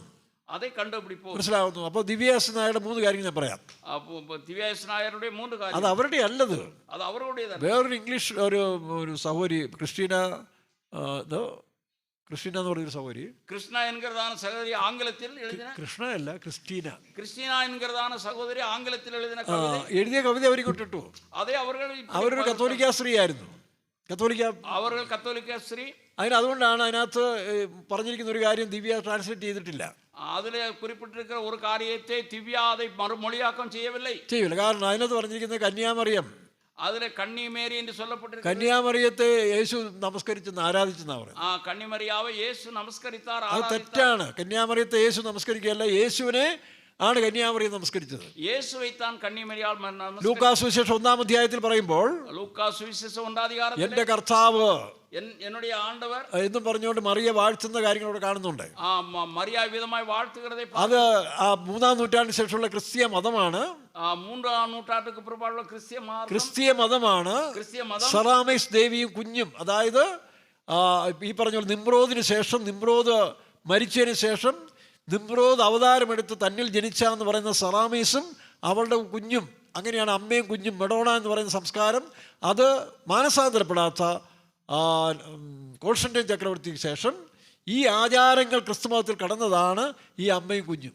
இந்த சூரிய தேவதையும் குழந்தையும் என்கிறதான அந்த தத்துவம் 3-ஆம் நூற்றாண்டுக்கு பின் சபைக்குள்ளே கடந்து வந்தது. അതാണ് അമ്മയും കുഞ്ഞും. அதுதான் தாயும் குழந்தையும். അല്ല, യേശു ക്രിസ്തുവിന്റെ അമ്മയായ മറിയം, യേശു ക്രിസ്തുവിന്റെ തായാകിയ മറിയാൾ, അവർ വിശുദ്ധയായ സ്ത്രീയായി ജീവിച്ചു. അവൾ പരിശുദ്ധവാട്ടിയായി வாழ்ந்தாள். പക്ഷെ ബൈബിൾ പറയുന്നത് അവരെ ഈ യേശു ക്രിസ്തു ജനിക്കും വരെയും യോസഫ് അവരെ പരിഗ്രഹിച്ചില്ല. വരെയും യേശു ക്രിസ്തു പിറക്കും വരെയിലെയും യോസേപ്പ് അവരെ അറിയവില്ല. പിന്നീട് അവർക്ക് സന്തതികൾ ഉണ്ടായിരുന്നു. പിൻപ് അവർക്ക് കുഴந்தைകൾ പിറന്നത്. അത് നിഷേധിച്ചിട്ട് കാര്യമുണ്ടോ? അത് മറക്ക മുടിയുമാ? മതം അതിനെ നിഷേധിച്ചിട്ട് പിന്നെ കന്യാത്വം പറഞ്ഞിട്ട് കാര്യമുണ്ടോ? മതം அதை എതിർത്ത് കന്യാത്വത്തെ പേശിക്കൊണ്ടിരുന്നാൽ ശരിയാകും. അപ്പൊ ആരാധിച്ചെന്നുള്ളത് ദിവ്യ ട്രാൻസ്ലേറ്റ് ചെയ്തില്ല. அப்படி ஆராதித்ததே திவ்யா மறுமொழியாக. കാരണം ആ അറിവ് ദിവ്യയ്ക്ക് ഉണ്ടെന്ന് അതിന്റെ അർത്ഥം. அப்பொழுது அந்த சிறந்த அறிவு அவர்களுக்கு இருக்கிறது. അത് നേട്ടമല്ലേ? അത് ഒരു ഹൈന്ദവ സ്ത്രീ, അത് ഒരു വിശേഷമല്ലവാ? ഈ ക്രിസ്തുമതക്കാർ പ്രചരിപ്പിക്കുന്നതായ ആ ഫോൾസ് ഡോക്ട്രിൻസ് പോലും തിരിച്ചറിവുള്ളവളാണെങ്കിൽ അവരെ നമ്മൾ സാധാരണ കുറച്ച് കാണാൻ പാടില്ല. அந்த கிறிஸ்தவர் அல்லாத அந்த அம்மா இந்த மாதிரியான காரியத்தை அவர்கள் மறைத்து அவர்கள் சரியான அறிவுடையவர்களாக இருப்பார்கள் என்றால் நாம் சாதாரணமாக நினைக்க முடியுமா? இரண்டாவது യേശു കർത്താവെന്ന് പറയുന്നു. യേശു കർത്താവെന്ന്, യേശു ആണ്ടവർ. ആ ആംഗ്ലിക്കൻ അല്ലെങ്കിൽ ആ പറഞ്ഞ സ്ത്രീ ബ്രസീലുകാരിയായ ക്രിസ്റ്റീന, ബ്രസീലുകാരിയായ அந்த ക്രിസ്റ്റീന ഈ കവിത എഴുതിയപ്പോൾ, இந்த കവിത എഴുതും பொழுது ആഫ്രിക്കക്കാർക്ക് വലിയ സന്തോഷമായി. യേശു ഞങ്ങളെ പോലെ കറുത്തതാണ്. യേശു ഞങ്ങളെ പോன்ற കറുത്തവരുണ്ട്. ആഫ്രിക്കയിൽ സന്തോഷപ്പെട്ടാர்கள். ചിലർ നമ്മൾ പറയും, നമ്മുടെ വേലക്കാർ മാറി വരുമ്പം ഏത് ജാതിയാന്ന് ചോദിക്കത്തില്ല. ചിലര് ஊழியர்கள் மாற்றலாகி வரும்போது நீங்கள் என்ன இனம் என்று கேட்பார்கள். ഓ അപ്പം നമ്മ ജാതിയാ, இவர் நம்முடையவர். പണ്ട് ബാബു ജോർജ് ഇവിടെ കുമ്പളിയിൽ പണ്ട് പ്രസംഗിക്കാൻ വന്നപ്പോഴേ, ബാബു ജോർജ് ഊഴിയർ ഇങ്ങനെ വന്ന് പ്രസംഗിക്കാൻ വന്ന പൊழுது, ഞാൻ പേര് മാറ്റി പറയാ, പേരെ മാറ്റി ചൊല്ലുക, നമ്മുടെ തങ്കവേലും ആരാണ്ടൊക്കെ പേര് മാറ്റി പറയാം കേട്ടോ, അദ്ദേഹത്തിന് പറയുന്നതിന് പ്രയോജനം. അപ്പം ബാബു ജോർജ് തമിഴിലാണ് പ്രസംഗിക്കുന്നത്. ബാബു ജോർജ് അവർ തമിഴിൽ പേശിനാர்கள். ബാബു ജോർജ് ഇവിടെ എല്ലാം വേല ചെയ്തുകൊണ്ടിരിക്കുകയല്ലേ, അവർ ഇങ്ങെല്ലാം ഊഴിയം ചെയ്യുക. പിന്നെയും കൂട്ടത്തിലുണ്ടായിരുന്നല്ലേ? പിന്നെയും കൂടെ ഇരുന്ന. ഞാൻ ഉദാഹരണം മാത്രമായിട്ട് ഇപ്പം അതാ രണ്ടുപേര് പറയുന്നത്. അല്ലാതാകുമ്പോൾ നമുക്ക് ധൈര്യമായിട്ട് പറയാം. ആകെ ഇന്ന് രണ്ടുപേരെയും ധൈര്യമായി ചൊല്ലലാം. അറിയാതെ ആരെങ്കിലും പേര് വിളിച്ചു കഴിഞ്ഞാൽ ചിലപ്പം പ്രസംഗം നിർത്തേണ്ടി വരും. വേറെ யார் பேரையும் சொன்னா பிரச்சனை வர வாய்ப்பு இருக்குது. പ്രസംഗം നിർത്തേണ്ടി വരും. പ്രസംഗത്തെ നിർത്ത വേണ്ടിയത് വരും. ദൈവത്തിന് സ്തോത്രം. കർത്തർക്ക് സ്തോത്രം. അപ്പോൾ ബാബു ജോർജ് ഇവിടെ എല്ലാം നല്ല വേല ചെയ്തുകൊണ്ടിരിക്കുന്ന മനുഷ്യനല്ലേ. ബാബു ജോർജ് അവർ ഇങ്ങെല്ലാം ഊഴിയം ചെയ്തു. തമിഴ്നാട്ടിലെ പ്രസിൽ ഈ തമിഴ് പുസ്തകം ട്രാൻസ്ലേറ്റ് ചെയ്ത് നല്ല തമിഴ് പുള്ളിക്കറിയാം. അവർ തമിഴകത്തിലെ നമ്മുടെ പ്രസിലെ തമിഴാക്കം ചെയ്ത് അവർക്ക് തമിഴ് നന്നായി ഒരുപാട് വൊക്കാബുലറി പുള്ളിക്കുണ്ട്, ഭാഷ, ഒരുപാട് മൊഴി ജ്ഞാനം இருக்கிறது. അപ്പോൾ അതുവരെയും ബാബു ജോർജ് മലയാളിയാണെന്നാണ് പലരും ചിന്തിച്ചുകൊണ്ടിരുന്നത്. അതുവരെയും മലയാളി എന്ന് അവർ നിனைத்தார்கள். ആക്ച്വലി അവർ മലയാളമാണ്, അവർ മലയാളി தான். കുമളി വന്ന് പ്രസംഗിക്കുമ്പോൾ കുമളിക്ക് വന്നവർ നല്ല തമിഴിലാണ് പ്രസംഗിച്ചത്, നല്ല തമിഴിലെ പേശിനാർ. അപ്പൊ ബെന്നിയും തങ്കവേലും കൂടെ ചെന്ന് ചോദിക്കുക, ബെന്നിയും തങ്കവേലും പോയി കേട്ടാர்கள், അണ്ണൻ നമ്മ ആളാന്ന് ഇപ്പത്താൻ തെരിയെന്ന് പറഞ്ഞു. അണ്ണേ നീங்க நம்ம ஆளுங்கிறது இப்பதான் தெரியுது. അണ്ണൻ തമിഴ് പേശുമ്പോഴാണ് അണ്ണൻ നമ്മ ആളാന്ന് ഇപ്പൊ തെരിയത്. അണ്ണൻ തമിഴിലെ പേശുന്ന പോതാ നീங்க நம்ம ആളിന് தெரியுது. അപ്പൊ ഈ ബന്ധങ്ങളൊക്കെ ഉണ്ട്. തെറ്റെന്ന് പറയാനോ, ഭാഷ സ്പിരിറ്റ്, ജാതി സ്പിരിറ്റ്, മൊഴി ഉറവ്, ജാതി ഉറവ്. ഒരു യാക്കോബക്കാരൻ ഉപദേശിയാ വരുന്നെങ്കിൽ യാക്കോബക്കാരൻ അമ്മച്ചിക്ക് ഒരു സന്തോഷം വരും. വന്ന ഊഴിയർ മണർകാടാണെങ്കിൽ ചോദിക്കുകയും വേണ്ട, മണർകാട്ട് കേൾക്കവേ വേണ്ട. ഇതൊക്കെ സ്വാഭാവികമായിട്ടുള്ളതാ, ഇതെല്ലാം ഇയർക്കായി ഉള്ളത്. അപ്പൊ ദൈവത്തിന് സ്തോത്രം, കർത്തർക്ക് സ്തോത്രം. അപ്പോൾ നാം വളരണം, നാം വളർന്നുകൊണ്ടിരിക്കണം, അറിവിലേ വളരണം, നാം വളർന്നുകൊണ്ടേ ഇരിക്ക വേണ്ടും, അറിവിൽ വളർന്നുകൊണ്ടേയിരിക്കും, അറിവിൽ വളര വേണ്ടും. അതാണ് തിരുവള്ളൂരും പറഞ്ഞത്, ദൈവജനമൊക്കെ പറയുന്നത്. ആകവേദാൻ തിരുവള്ളൂർ. അപ്പൊ യേശു കർത്തവനായിരുന്നു പറഞ്ഞപ്പോൾ ആഫ്രിക്കർക്കെല്ലാം വലിയ സന്തോഷം ഉണ്ടായി. യേശു കർമ്മ നിറത്താർ എന്ന് சொல்ல ആഫ്രിക്കകൾ സന്തോഷപ്പെട്ടാർ. അവർ പറയും ഞങ്ങളുടെ യേശു കർത്തതാണ്. ഞങ്ങളുടെ യേശു കർമ്മ നിറത്താർ. യേശു പറയത്തില്ല ഞാൻ വെളുത്താന്ന് പറയത്തില്ല. യേശു ഞാൻ വെള്ള എന്ന് சொல்லவில்லை. വെള്ളക്കാർ പറഞ്ഞ യേശു വെളുത്തതാണ്. വെള്ളക്കാരൻ சொல்றாൽ യേശു വെളുത്തവർ. യേശു വെള്ളക്കാര് അവര് വെള്ളക്കാരുടെ യേശുവിനെ പറ്റി വരയ്ക്കുമ്പോൾ വെള്ള യേശുവിനെ വരയ്ക്കത്തുള്ളൂ.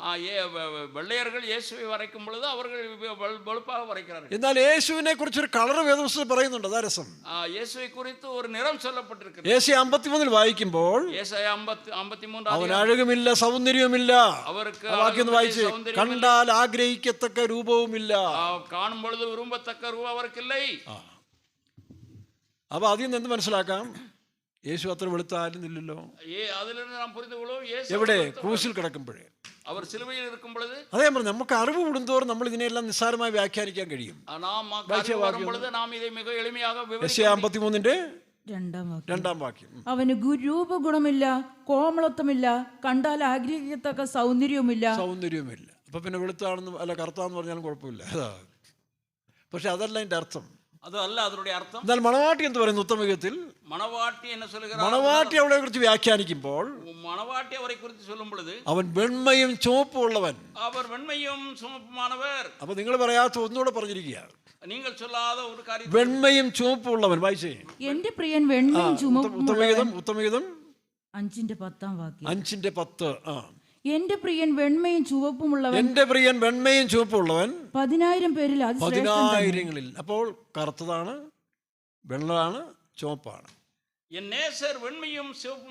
നിങ്ങളുടെ കളർ എന്തുവാ? മണവാട്ടി, യേശുവിന്റെ മണവാട്ടിയാ നിങ്ങളുടെ കളർ എന്തുവാ? യേശുവിന്റെ മണവാട്ടിക്ക് ഉങ്ങളുടെ ഒരുപാട് കളറുണ്ട്. എന്റെ കളർ ഗോതമ്പ് കളറാ കേട്ടോ. ഇപ്പൊ ഇച്ചിരി കൂടെ കളർ മങ്ങിയെന്നുള്ളേ ഉള്ളൂ. പക്ഷേ ഗോതമ്പിന്റെ കളറാ.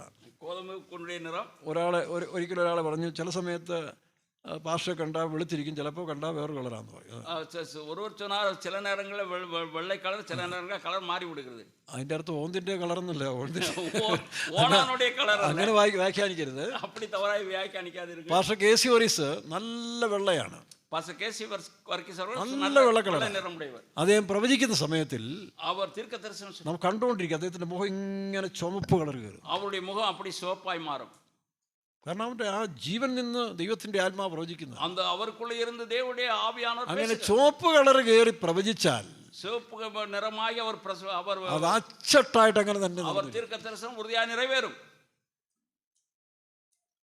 1986 ദിനകരൻ അവர்கள் ആ സമയത്ത് പുള്ളിക്കാരൻ ഒരു ശകലം റൂട്ട് തെറ്റിപ്പോയ സമയമാണ്. അവർ പാസ്റ്റർ കെ.സി. വോറീസ് അടയാറുള്ളപ്പോൾ ഈ ദിനകരൻ പാസ്റ്റർ അല്ലെങ്കിൽ അദ്ദേഹം ഇവാഞ്ചലിസ്റ്റ് ദിനകരൻ അവിടെ മീറ്റിങ്ങിന് വരികയും ബൈബിൾ പഠിക്കാനും പ്രാർത്ഥിക്കാനും അവിടുത്തെ വിശ്വാസത്തിൽ കുറേ ആളുണ്ടായിരുന്നു. അங்கே அந்த நம்முடைய அந்த ஊழியத்தில் வந்து அவர் சில காரியங்களை கற்றுக்கொண்டார். അപ്പോൾ പാസ്റ്റർ കെ.സിക്ക് നന്നായിട്ട് അറിയാം. Pastor K C. വർഗീസ് അവരെ പിന്നീട് അദ്ദേഹം ചില ബന്ധങ്ങളിലേക്ക് പോയി. ബൈബിൾ കോളേജ് കോയമ്പത്തൂരിലെ കാരുണ്യ കോളേജൊക്കെ തുടങ്ങി വേറൊരു ലൈനിലേക്ക് പോയ സമയം. അവർ പിന്നാട്കളിൽ അവർ വേറെ വിധമായി അതിലെല്ലാം ഉപരി തൻ്റെ മകൾ തനിക്ക് വിഗ്രഹമായി മാറി. യേശുവിനേക്കാൾ താൻ മകളെ അധികം സ്നേഹിക്കുന്നു. ഈ മകളെ എപ്പോഴും വാഴ്ത്തി പറയുകയൊക്കെ ചെയ്യുമായിരുന്നു. അതൊരു വിഗ്രഹമായി മാറി. പക്ഷെ ഇത് സംബന്ധമില്ല. കോട്ടയത്ത് താൻ ഒരു വലിയ ക്രൂസൈഡ് അറേഞ്ച് ചെയ്ത് വരുമ്പോൾ ഞങ്ങളത് വേലക്കാരുടെ മീറ്റിംഗ് നടക്കുക. ഇനി ഒരു മാസം കഴിഞ്ഞാണ് മീറ്റിംഗ് അവിടെ മൈതാനത്ത് നടക്കേണ്ടത്. Pastor K C. വോറീസ് സ്റ്റഡി എടുത്ത സമയത്ത് പെട്ടെന്ന് താൻ ആത്മാവിലായി ഈ ചുവപ്പ് കളർ കയറി ഞങ്ങൾ പോയി. പെട്ടെന്ന് താനെ ഈ വാക്യം പറഞ്ഞു, എന്റെ മഹത്വം ഞാൻ ഒരുത്തരും വിട്ടുകൊടുക്കുകയില്ല, ഒരു വിഗ്രഹം എന്ന് പറഞ്ഞതിന് ശേഷം അവനിവിടെ കാലുകുത്തത്തിൽ, ഈ കോട്ടയത്ത് അവൻ കാലുകുത്തത്തിൽ എന്ന് ദിനകരനെ പറ്റി പ്രവചിച്ചതാ. എനിക്കും വലിയ പ്രയാസം, എന്തോ ഈ ഭാഷ ഈ പറയുന്നത്. ഒരു സൂചന പറയാൻ വരുന്ന ആൾ ഇവിടെ കാലുകുത്തിരുന്ന ഒരു TPM-ലെ ഭാഷ പ്രവചിക്കുക എന്ന് പറഞ്ഞാൽ എനിക്ക് ഒത്തുകൊള്ളാൻ കഴിയും. എന്നാലും കെ.സി. അപ്പൻ പ്രവചിച്ചാൽ കറക്റ്റ് ആയിരിക്കുമെന്ന് അറിയാവുന്നതുകൊണ്ട് ഞാൻ എതിരൊന്നും പറഞ്ഞില്ല. അവർ சொன்னால் சரியா இருக்கும் என்பதை நான் எதிர்த்து சொல்லவில்லை. ഞാനത് മനസ്സിൽ സൂക്ഷിച്ചു. நான் அதை மனதிலே காத்துக்கொண்டே ഒരു മാസമായി. ഒരു മാസമാണത്. കോട്ടയത്ത് താനെ മീറ്റിങ്ങിന് വരിക. അവർ കൂട്ടത്തിലേക്ക് വരുക. സെന്റ് തോമസ് മൗണ്ടിലെ ഇത് പാലത്ത് കയറുന്ന മുമ്പ് ആക്സിഡന്റ് ആയി. സെന്റ് തോമസ് മൗണ്ട് പക്കത്തിൽ വയ്ത്ത് അത് വിപത്തുക്കുള്ളാണത്. അവിടെ വെച്ചാണ് തന്റെ പ്രിയ മകൾ ഏഞ്ചൽ മരിച്ചുപോയത്. അങ്ങേ തന്നുடைய ആക്സിഡന്റിൽ മരിച്ചു. ഏഞ്ചൽ വിപത്തിൽ ഇറന്നാൽ അത് വിഗ്രഹമായിരുന്നെന്നും യേശുവിനേക്കാൾ കൂടുതൽ സ്നേഹിച്ചെന്നും ഞാൻ അറിഞ്ഞത് അവ വിക്രമമായിരുന്നാലും യേശുവിനെ നേസിത്താറുണ്ടും പിന്നീട് അദ്ദേഹത്തിന്റെ ആ കാര്യങ്ങൾ മനസ്സിലാക്കിയപ്പോഴാണ്. അവരുടെ കാര്യങ്ങളെ പുരിഞ്ഞു കൊണ്ട പൊഴുത് ഏഞ്ചൽ മരിച്ചു കഴിഞ്ഞപ്പോൾ മരിച്ച പൊഴുത് ദിനകരന്റെ സമനില പോയി. അവരുടെ സമനില തവറിനത്. ദിനകരൻ യേശുവിനെ വെല്ലുവിളിച്ചു. യേശുവിക്ക് ഇത്രയും കാലം ഞാൻ നിന്നെ പ്രസംഗിച്ചു, ഇത്രയും നാൾ പ്രസംഗിച്ചു, എന്റെ മകളെ കൊന്ന ഇനി നിന്നെ ഞാൻ പ്രസംഗിക്കത്തില്ല. മകളെ കൊണ്ട ഉമ്മയെ ഞാൻ പ്രസംഗിപ്പതില്ല. നമ്മുടെ ആ മകളോടുള്ള സ്നേഹത്തിലാണ്. മകൾ മീത് അപ്പൊ യേശുവിനേക്കാൾ അധികം തന്റെ മകളെ സ്നേഹിച്ചിരുന്നുള്ളതാണ്. യേശുവിടെ മകളെ നേസിത്താർ എന്ന് പറഞ്ഞ് പുള്ളി അതോടെ സുവിശേഷ പ്രവർത്തനം നിർത്തി. യേശു തന്റെ ശത്രുവായി മാറി. അവർ സുവിശേഷ ഊഴിയത്തെ നിർത്തി യേശു എതിരാக നിனைத்தார். 2 വർഷം കഴിഞ്ഞു. 2 ആണ്ടുകൾ, ഏകദേശം 2 വർഷമാണെന്ന് എനിക്ക് തോന്നുന്നു. 2 ആണ്ടുകൾ കഴിഞ്ഞ് പാസ്റ്റർ ഏണസ്റ്റ് 2 വർഷമോ ചില മാസങ്ങൾ എനിക്കറിയില്ല, പക്ഷേ ചില നാളുകൾക്ക് ശേഷം പാസ്റ്റർ ഏണസ്റ്റ് ഇന്ത്യയുടെ ചുമതല ഫ്രാൻസിൽ നിന്ന് വരുമ്പോൾ ഞാനിവിടെ ഉണ്ട്. ഫ്രാൻസിലിരുന്ന് പാസ്റ്റർ ഏണസ്റ്റ് അവർ ഇന്ത്യക്ക് വരുമ്പോൾ അദ്ദേഹം ഈ ദിനകരനെ കാണാൻ പോയി. അവർ ദിനകരനെ പാർക്ക പോനാർ. 2 പ്രാവശ്യം വീട്ടിൽ പോയി.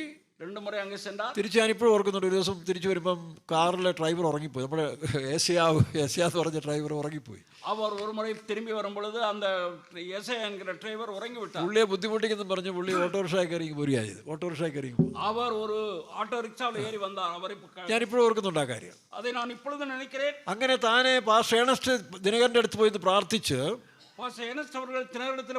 ദിനകരന് നേരെ പ്രവചിച്ചു. നീ എന്നെ സാക്ഷിക്കുന്നില്ലെങ്കിൽ നിനക്ക് പകരം ഞാൻ വേറൊരുത്തനെ ഇവിടുന്ന് എഴുന്നേൽപ്പിക്കുന്നു. நீ என்னை குறித்து சாட்சியிடாவிட்டால் உனக்கு பதில் வேற ஒரு எழுப்புவேன். ആ പ്രവചനത്തിൽ ദിനകരന്റെ ആ പിശാചം പോയി. அந்த தீர்க்க தரிசனோட தினகரனிலிருந்து சாத்தான் போனான். ദിനകരൻ വീണ്ടും സുവിശേഷം അറിയിക്കാൻ തുടങ്ങി. மீண்டும் தினகரன் சுவிசேஷம் அறிவித்தார். 87 ഒക്ടോബറിൽ പാസ്റ്റർ ഏണസ്റ്റ് മരിക്കുമ്പോൾ 87 പാസ്റ്റർ ഒക്ടോബറിൽ മരണമടയും പൊழுது ഈ ദിനകരൻ വന്ന് പരസ്യമായ സാക്ഷി പറഞ്ഞ കാര്യമായി പറയുന്നത്. இந்த தினகரன் வந்து அவர் பகிரங்கமாய் சாட்சி அளித்தார். ഇന്ത്യയിലെ ഈ അപ്പോസ്തലനാണ് എന്നെ തിരിച്ചു കൊണ്ടുവന്നത്. இந்தியாவுடைய இந்த அப்போஸ்தலனை திரும்பி வர செய்தார். ഇല്ലെങ്കിൽ ഞാൻ നരകത്തിൽ പോയനെ. ഇല്ലാവിട്ടാൽ ഞാൻ നരകത്തിലേക്ക് ഞാൻ എൻ്റെ യേശുവിനേക്കാൾ അത് എൻ്റെ മകളെ സ്നേഹിച്ച് വിഗ്രഹമായപ്പോൾ ആ വിഗ്രഹം ലോകത്തിൽ നഷ്ടപ്പെടാതിരിക്കാൻ വേണ്ടി യേശു അവളെ അങ്ങ് എടുത്തു. ഞാൻ അറിഞ്ഞിരുന്നില്ല. എന്ന് ദിനകരൻ ആ ഫ്യൂണറൽ സർവീസിന് പരസ്യമായ സാക്ഷി പറഞ്ഞത് എല്ലാവരും കേട്ട് ഞാൻ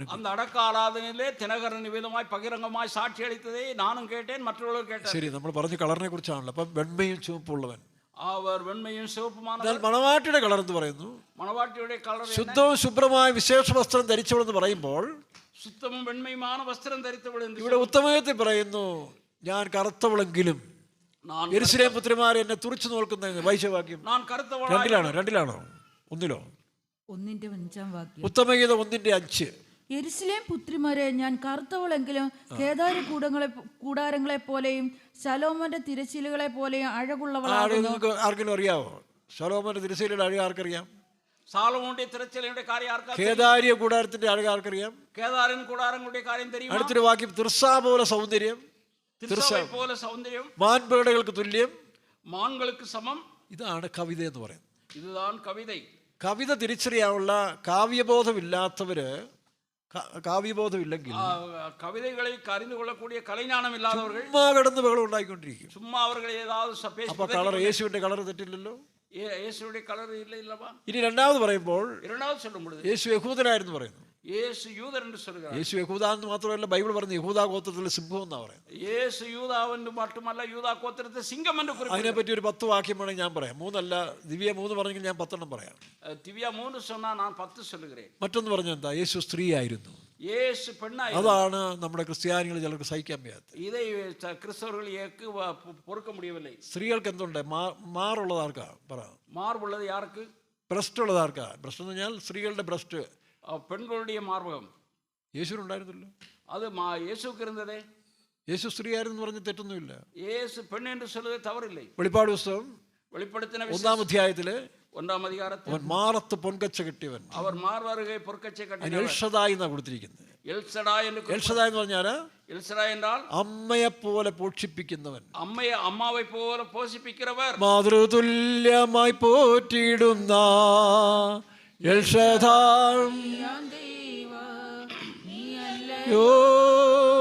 മാതൃതുല്യമായി പോറ്റിയിടുന്ന എൽഷദായിയം. അതാണ്. അപ്പൊ യേശു അമ്മയായിരുന്നു. യേശു തായായിരുന്നു. അമ്മയെന്ന് പറഞ്ഞാൽ ഫീഡിംഗ് എന്നർത്ഥം. പാൽ കൊടുപ്പതിന്റെ ഗൈഡിങ്, ഫീഡിങ്. പിന്നെ ഇതൊക്കെ യേശുവിന്റെ പര്യായങ്ങളാണ്. നമ്മളെ ഗൈഡ് ചെയ്യുന്നു, ഫീഡ് ചെയ്യുന്നു. യേശു പാതുകാക്கிறார், പാൽ കൊടുக்கிறார். അപ്പൊ ഇതിന്റെ ആത്മീയ അർത്ഥത്തിലേക്ക് വ്യാഖ്യാനിക്കുമ്പോൾ ഇതിന്റെ ആവിക്കുரிய അർത്ഥത്തെ വിളക്കുമ്പോൾ ആ കവിത വായിച്ചപ്പോൾ എനിക്കിങ്ങനെ മലര് പൊട്ടി വരുന്ന പോലെ യേശുവിന്റെ വ്യാഖ്യാനങ്ങൾ ഒരുപാട് വന്നു. യേശുവെ കുറിച്ചതാണ് വ്യാഖ്യാനം എന്ന കവിതയെ പഠിച്ച പൊழுது വന്നത് അനേകமாக. അതാണ് ആത്മീയമായി നമ്മൾ കാണുന്നത്. സലോമോന്റെ കവിതകളൊക്കെ വായിക്കുമ്പോൾ എന്തുമാത്രം അർത്ഥങ്ങൾ അതിനകത്ത് കൊടുത്തു. സാലോമോന്റെ കവിതകളെ വാസിക്കുമ്പോൾ അതുകൊണ്ട് ഇതിനേക്ക് വിമർശിക്കാൻ പോകാതെ ഇങ്ങനെ മറുപടി കൊടുക്കേ. വിമർശിക്കാമൽ നിങ്ങൾ നല്ല പതിലെ കൊടുക്കുക. ഒരുപക്ഷെ ആ സഹോദരിയുടെ അവതരണത്തിൽ എനിക്ക് വലിയ സന്തോഷമുണ്ടായി. എത്ര ഭയഭക്തിയോടാണ് അവർ അവതരിപ്പിച്ചത്. അവർക്ക് യേശുവിനുള്ളതായ വലിയ വിശ്വാസവും പ്രത്യാശയും ആ അവതരണത്തിൽ കാണുന്നുണ്ട്. നമ്മളെ പോലുള്ളതായ ഈ മനസാക്ഷി ഇല്ലാത്ത പാസ്റ്റർമാരോ ക്രിസ്ത്യാനിയോ ഇതിനൊക്കെ വ്യാഖ്യാനിക്കാൻ പോയാൽ അവർക്കുള്ള വിശ്വാസങ്ങൾ കളയുന്നല്ലേ നമ്മുടെ വേല. യേശുവിന്റെ വലിയ ആളുകളാണെന്ന് അഭിമാനിച്ചുകൊണ്ട് ഇവന്മാരൊക്കെ ചാടുന്നത്. പക്ഷെ ഇവരൊന്നും യേശുവിനെ പറ്റി ഒന്നും അറിയത്തില്ല. ചുമ്മാതെ ബഹളം ഉണ്ടാക്കുകയാണ്. അങ്ങനെ ബഹളം ഉണ്ടാക്കി ശീലിച്ചതായ പെന്തക്കോസ്തുകാരെ ക്രിസ്ത്യാനിയോട് ഞാൻ മറ്റൊരു പറയേണ്ട ആവശ്യം നമുക്കില്ല. നിങ്ങൾ നിർത്ത് എന്നിട്ട് ശരിയായി നിങ്ങൾ ഇതുപോലെ സത്യങ്ങൾ മനുഷ്യർക്ക് പകർന്നു കൊടുക്കുക. അറിവൈ മറ്റുള്ളവർക്ക് പകർന്നളിയുക. അപ്പൊ അവർ സ്നേഹിക്കും. ഈ സത്യത്തെ അവർ ഇനി അന്വേഷിക്കും.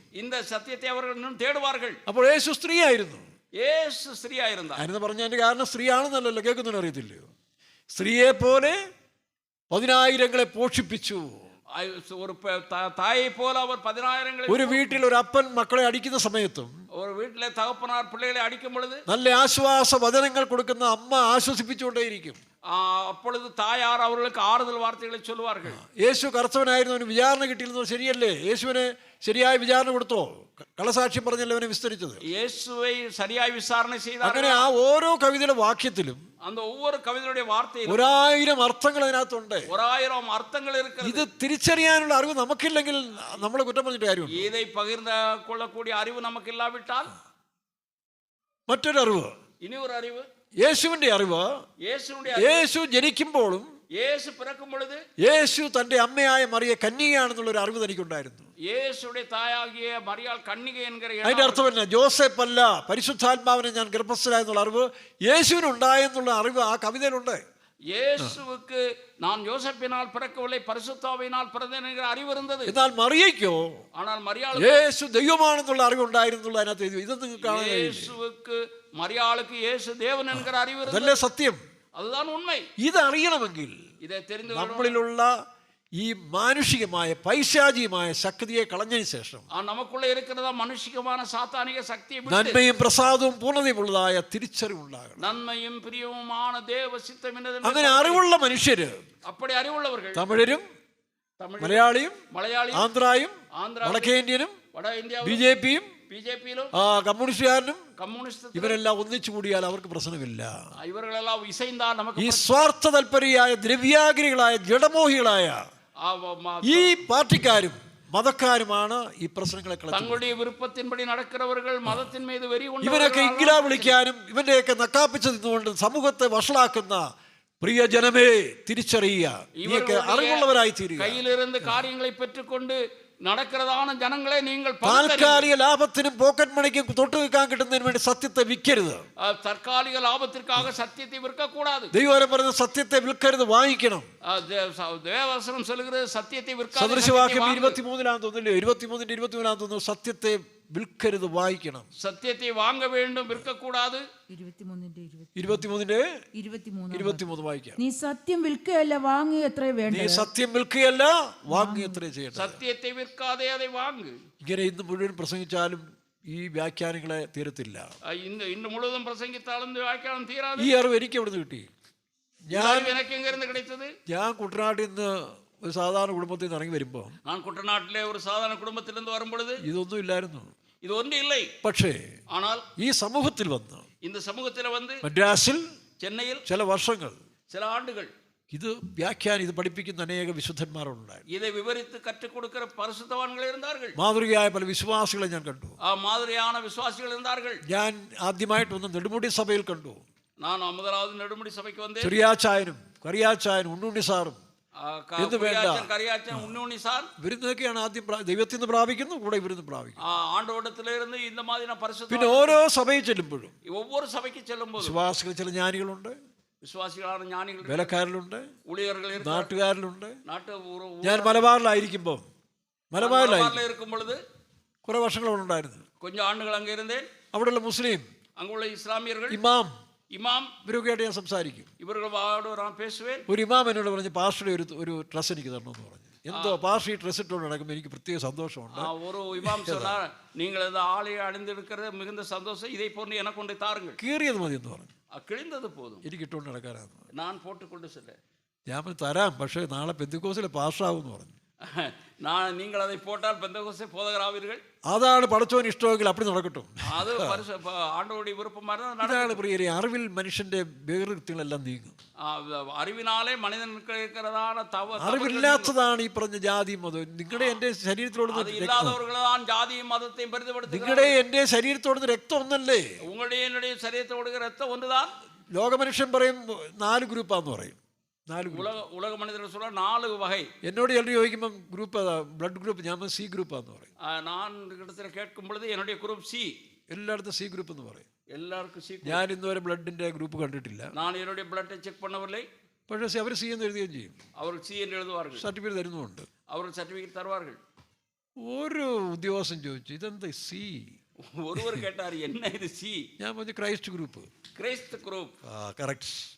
കറക്റ്റ്. ഈ സീരയിൽ യേശുക്രിസ്തുവിന്റെ രക്തമാണ് ഇപ്പോൾ ഓടുന്നത്. இந்த உடம்புல இயேசு கிறிஸ்துவின் അതുകൊണ്ടല്ലേ യേശുവിനെ വ്യാഖ്യാനിക്കുന്നത്. நாம் இயேசுவை வியாக்கியானிக்கிறோம். ഞാൻ പാസ്റ്റർമാരെ നിങ്ങളെയൊന്നും അധികം വ്യാഖ്യാനിക്കാറില്ലല്ലോ. நான் ஊழியர்களை உங்களை வியாக்கியானிப்பதில்லை. அதிகம் பேசுவதில்லை. നല്ല കാര്യങ്ങൾ എടുക്കും. ஏதாவது இருந்தால் ഇതിൽ ബ്ലഡിൽ യേശുവിന്റെ രക്തമാണ്. இந்த சரீரத்தை இயேசுவுடைய ரத்தம்.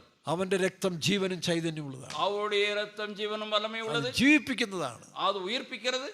അതിന് മതമൊന്നും വേണ്ട. அதற்கு மதம் வேண்டாம். നാളെ നിങ്ങൾ ഇവിടുന്ന് ഇറക്കി വിട്ടാലും, நாளை இங்க இருந்து வெளியேற்ற ഇറങ്ങി പോടൂ തന്നെ ഈ സഭയ്ക്ക് വേണ്ടെന്ന് പറഞ്ഞ് ഇറക്കി വിട്ടാലും நீங்கள் இங்க வேண்டாம், நீங்கள் இறங்கி போங்கன்னு சொன்னால் അപ്പോഴും പാട്ട് പാടിക്കൊണ്ട് ഇറങ്ങും. அப்பொழுதும் பாடிக்கொண்டு இறங்குவேன். പിന്നെ ഒരു ധൈര്യമുണ്ട്. ஒரே ஒரு എങ്ങും സ്ഥലമില്ലല്ലോ, ഇരുമ്പല്ലൂരിൽ പോയിരിക്കാനൊരു ധൈര്യമുണ്ട്. இரும்பலூரில் போய் இருக்கக்கூடிய தைரியம் இருக்கிறது. അവിടുത്തെ ആ തെങ്ങിൻ ചൂടുമൊക്കെ വെള്ളം നനച്ച് അവിടുത്തെ പ്രാർത്ഥനയും കൂടി പോവാമെങ്കിൽ അത്രയും സന്തോഷം വേറെ. அங்கே தென்னை மரத்துக்கு தண்ணி ஊற்றி விட்டு அங்கே இருந்து அங்கே உள்ள ஜபங்களை பங்கு பெற்று வருது சந்தோஷம். കൃഷിയും എനിക്കിഷ്ടമാണ്. விவசாயம் எனக்கு விருப்பம். ഞാൻ ഒരിക്കൽ പണ്ടൊരാൾ എൻ്റെ കൂടെ ഒരു സഹോദരൻ ദർശനം കണ്ടു. என்னோடு கூட இருக்கிற ஒரு சகோதரன் ஒரு தரிசனம் பார்த்தார். ആ ദർശനത്തിൽ അയാൾ ഒരു 2 കാർമേഘം, പുള്ളിക്ക് എന്ത് ചെയ്താലും അങ്ങോട്ട് ശരിയാകുന്നില്ല. என்ன செய்தாலும் அது சித்திக்கிறது இல்லை. അപ്പോൾ പുള്ളി പറഞ്ഞു, ഞാനും വരിക സുവിശേഷം പറയാൻ പോകാന്ന് പറഞ്ഞു. நானும் சுவிசேஷம் சொல்ல വേറെ പണിയൊന്നുമില്ല, അവിടെ സുവിശേഷം പറയാൻ പോകാം. நமக்கு வேலை இல்லாதனா சுவிசேஷம் சொல்லுவோம். പുള്ളി സുവിശേഷം പറഞ്ഞിട്ടൊന്നും വിജയിക്കുന്നില്ല, ആരും ഏറ്റെടുക്കുന്നില്ല. പുള്ളി നിരാശനായി. சுவிசேஷம் சொல்வதனால் யார் அதை എൻ്റെ ദൈവമേ, ഇങ്ങനെയാണെങ്കിൽ എൻ്റെ അവസ്ഥ എന്താ, എനിക്കൊരു കാര്യം എന്തെങ്കിലും ഒരു നന്മ കാണിച്ചു തരാൻ. இப்படியானால் என்னுடைய நிலைமை எனக்கு நன்மையை காட்டி. അവൻ കടന്നുറങ്ങുന്ന സമയത്തിൽ கடை தொடங்கும் போது പടുത്ത് തൂങ്ങുമ്പോൾ ഉറങ്ങും പൊழுது മലയാളം എന്ന് പറയുന്നത്, അവർ തൂങ്ങി എഴുമ്പും പൊழுது അവർ തൂങ്ങിക്കൊണ്ടിരിക്കുമ്പോൾ അവർ തൂങ്ങിക്കൊണ്ടിരിക്കും ഒരു ദർശനം பார்த்தாரு. அவர் ஒரு தரிசனம் பார்த்தார். என்ன தரிசனம்? 2 மேகம் இப்படியே வந்துட்டே இருக்குது. 2 மேகங்கள் அப்படி போய் கொண்டிருக்கிறது. அந்த மேகத்தை பார்க்கும்போது அந்த மேகத்தை ஒரு மேகம் பி, ஒரு மேகம் சி. ஒரு மேகம் பி, ஒரு மேகம் சி.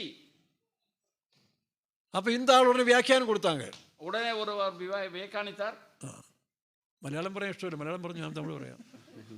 இந்த ஆளு வியாக்கியானத்தை கொடுத்தார். ഇയാള് വ്യാഖ്യാനിക്കാൻ തുടങ്ങി. ഓ പി സി. ജോർജ് അല്ല. ஜோர்ஜ் அல்ல. உடனே இந்த ஆள் வியாக்கியானம் எடுத்தாங்க. இது என்ன, பின்னு சொன்னா ப்ரீச். பி என்று சொன்னால் பிரசங்கம் பண்ணுவது. Preach Christ, C Christ. അങ്ങനെയാണ് പുള്ളി പ്രസംഗിക്കാൻ പോയി, പക്ഷേ പരാജയപ്പെട്ടു പോയി. அப்படி போய்த்தான் அவர் தோல்வி அடைந்தார். அப்போ இன்னொரு பாஸ்டர் வியாக்கியானிச்சு கொடுத்தாங்க. இன்னொரு ஊழியர் விவரித்தார். அதுக்கு இன்னொரு வியாக்கியானம் கூட இருக்குது. அதற்கு இன்னொரு வியாக்கியானம் இருக்கிறது. அது என்ன? Plant corn. അതായത് കൃഷി ചെയ്യുക. അവർ വ്യവസായം ചെയ്യുക. വിത്ത് വിതയ്ക്കുക, കൃഷി ചെയ്യുക, വ്യവസായം ചെയ്യുക. അതിനുശേഷമാണ് ഞാനും அதற்கு பின்புதான் ஒவ்வொரு ഫെയ്ത്തോമിലും ஒவ்வொரு விசுவாச வீட்டிலும் preach Christ and plant corn. Preach Christ, அதே போல பிளான்ட் கிரைஸ்ட், പ്ലാന്റ് കോൺ. அதனால விஷமில்லாத நல்ல காய்கறி சாப்பிட்டே இருக்குது. விஷமில்லாத நல்ல காய்கறி உணவுகளை சாப்பிடுகிறோம். நல்ல பழம் வழக்கம், நல்ல பழ வழக்கங்களை சாப்பிடுகிறோம். மற்றவங்களுக்கு கொடுக்கிறது, பிறருக்கும் கொடுக்கிறோம். அதனால ஆகவே நீங்கள் எல்லாரும் பிசி preach Christ கிறிஸ்துவை பிரசங்கியுங்கள் and plant corn. நீங்கள் விவசாயம் வெறும் preach Christ மட்டும் போதாது. வெறும் இயேசு கிறிஸ்து மீதியான சமயம் leisure time மீதம் இருக்கிற நேரங்களிலே நீங்க plant corn. நீங்கள் விவசாயம் எல்லாரும் வீடுகள் அப்படி செய்யுங்க. எல்லா வீடுகளும் அப்படி செய்யுங்கள். ஊழியக்காരെ கூட ഞാൻ ഇത് പറയും, ഏവതൽ കൊടുക്കുന്നുണ്ട്. ஊழியக்காரருக்கு എന്താ ഏവതൽ കൊടുക്കുന്നുണ്ട്. ஊழியக்காரருக்கு ஆண்டவர் அந்த ஏவுதலை கொடுக்கிறார். ഞാൻ கூட கொடுக்குது. நான் ஊழியர்களுக்கு அவிதமாய் கொடுத்து சொல்லுகிறேன். அப்படி செய்கிறதுனால, அப்படி செய்வதனால் நமக்கு சரீரத்துக்கு ஒரு பெரிய சந்தோஷம், உடலுக்கு ஒரு நல்ல சுகம், ஒரு எக்ஸசைஸ், ஒரு உடற்பயிற்சி, அதிலிருந்து நன்மை உண்டாகிறது. அதிலிருந்து நமக்கு நன்மை வரும். சில ஆளுகள் சொல்லுவாங்களே, இந்த சபையில போதிச்சு ஒருவனும் குணப்படுவதில்லை.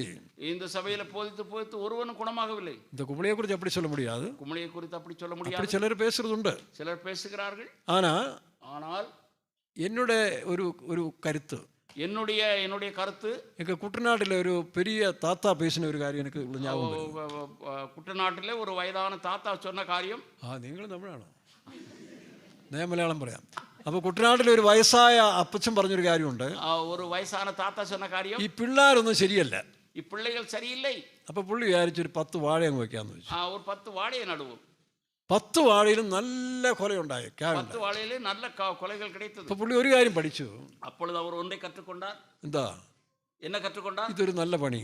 இது நல்ல வேலை. അതുകൊണ്ട് നിങ്ങളെ മക്കളെ വളർത്തി ക്ഷീണിച്ചാലും நீங்கள் பிள்ளைகளை வளர்த்து இளைப்படைந்தால் ഇതുപോലുള്ള കാര്യം ചെയ്താൽ അത് നല്ല ഫലം തരും. அது இதே மாதிரி செய்தால் അത് കാണുമ്പോൾ സന്തോഷം, அது நமக்கு சந்தோஷம். കാണുമ്പോൾ പാക്കുമ്പോൾ, அதை பார்க்கும் பொழுது ஒரு சந்தோஷம், അത് പറിക്കുമ്പോൾ സന്തോഷം, அதை அறுவடை செய்யும்போது സാപ്പിടുമ്പോൾ അതിനേക്കാൾ വലിയ സന്തോഷം, அதை உணவாய் உட்கொள்ளும்போது அதை விட சந்தோஷம். അതിനകത്ത് അന്ത കാലത്തിൽ അപ്പമാർ പേശുവാങ്ക, அந்த காலத்தில் தாய்மார்கள் சொல்வார்கள், നിന്നെയൊക്കെ മാനുഫാക്ചറിങ് ചെയ്ത കാലത്തില് உன்னை பெற்ற இந்த நேரத்திலே 10 വാഴ പോട്ട് വെച്ചിരുന്നാല് 10 வாழை வைத்திருந்தால் അതാകിലും ഫലത്തെ തന്നിടുക. அது நல்ல பலனை தந்திருக்கும். അതുകൊണ്ട് രണ്ടും വേണം കേട്ടോ. இரண்டும் வேண்டும். ഇങ്ങ ഫെയിലറാണ്, ഇങ്ങ പരാജയപ്പെട്ടാൽ இங்கே தோல்வி அடைந்தால் അവിടെ നമുക്ക് ലാഭം കിട്ടും. அங்கே நாம் வெற்றி பெறுவோம். അതുകൊണ്ട് എന്ത് ചെയ്യണം? ஆகவே என்ன செய்யணும்? PC preach Christ, இயேசு குறித்து பிரசங்கியுங்கள், plant corn.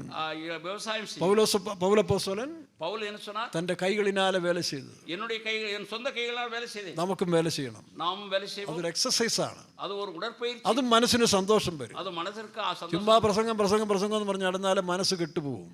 പ്രസംഗം നടന്നാൽ ശരീരത്തിൽ ഏതായാലും ജോലി ചെയ്യണം. ശരീരത്തിനാണ് വേല ചെയ്യണം. ഞാനത് ഇന്നുവരെയും ചെയ്തു വരുന്നു. ஏதாவது செய்து கொண்டே இருக்க வேண்டும். വർഷങ്ങൾക്ക് മുമ്പ് പാലായിലിരിക്കുമ്പം പാലാവിലെ നാം ചില ആണ്ടുകൾക്ക് മുമ്പ് 2 സുവിശേഷ വേലക്കാർ സക്രിയാപ്പതിനോട് പറഞ്ഞു, ചെറിയാങ്കുഞ്ഞ് ഇപ്പം സുവിശേഷ വേലയൊന്നും അല്ല, കൃഷി ചെയ്യാന്ന് പറഞ്ഞു. ചെറിയാങ്കുഞ്ഞ് ഇപ്പോഴത് സുവിശേഷ വേലയല്ല, വ്യവസായം ചെയ്യുகிறார்.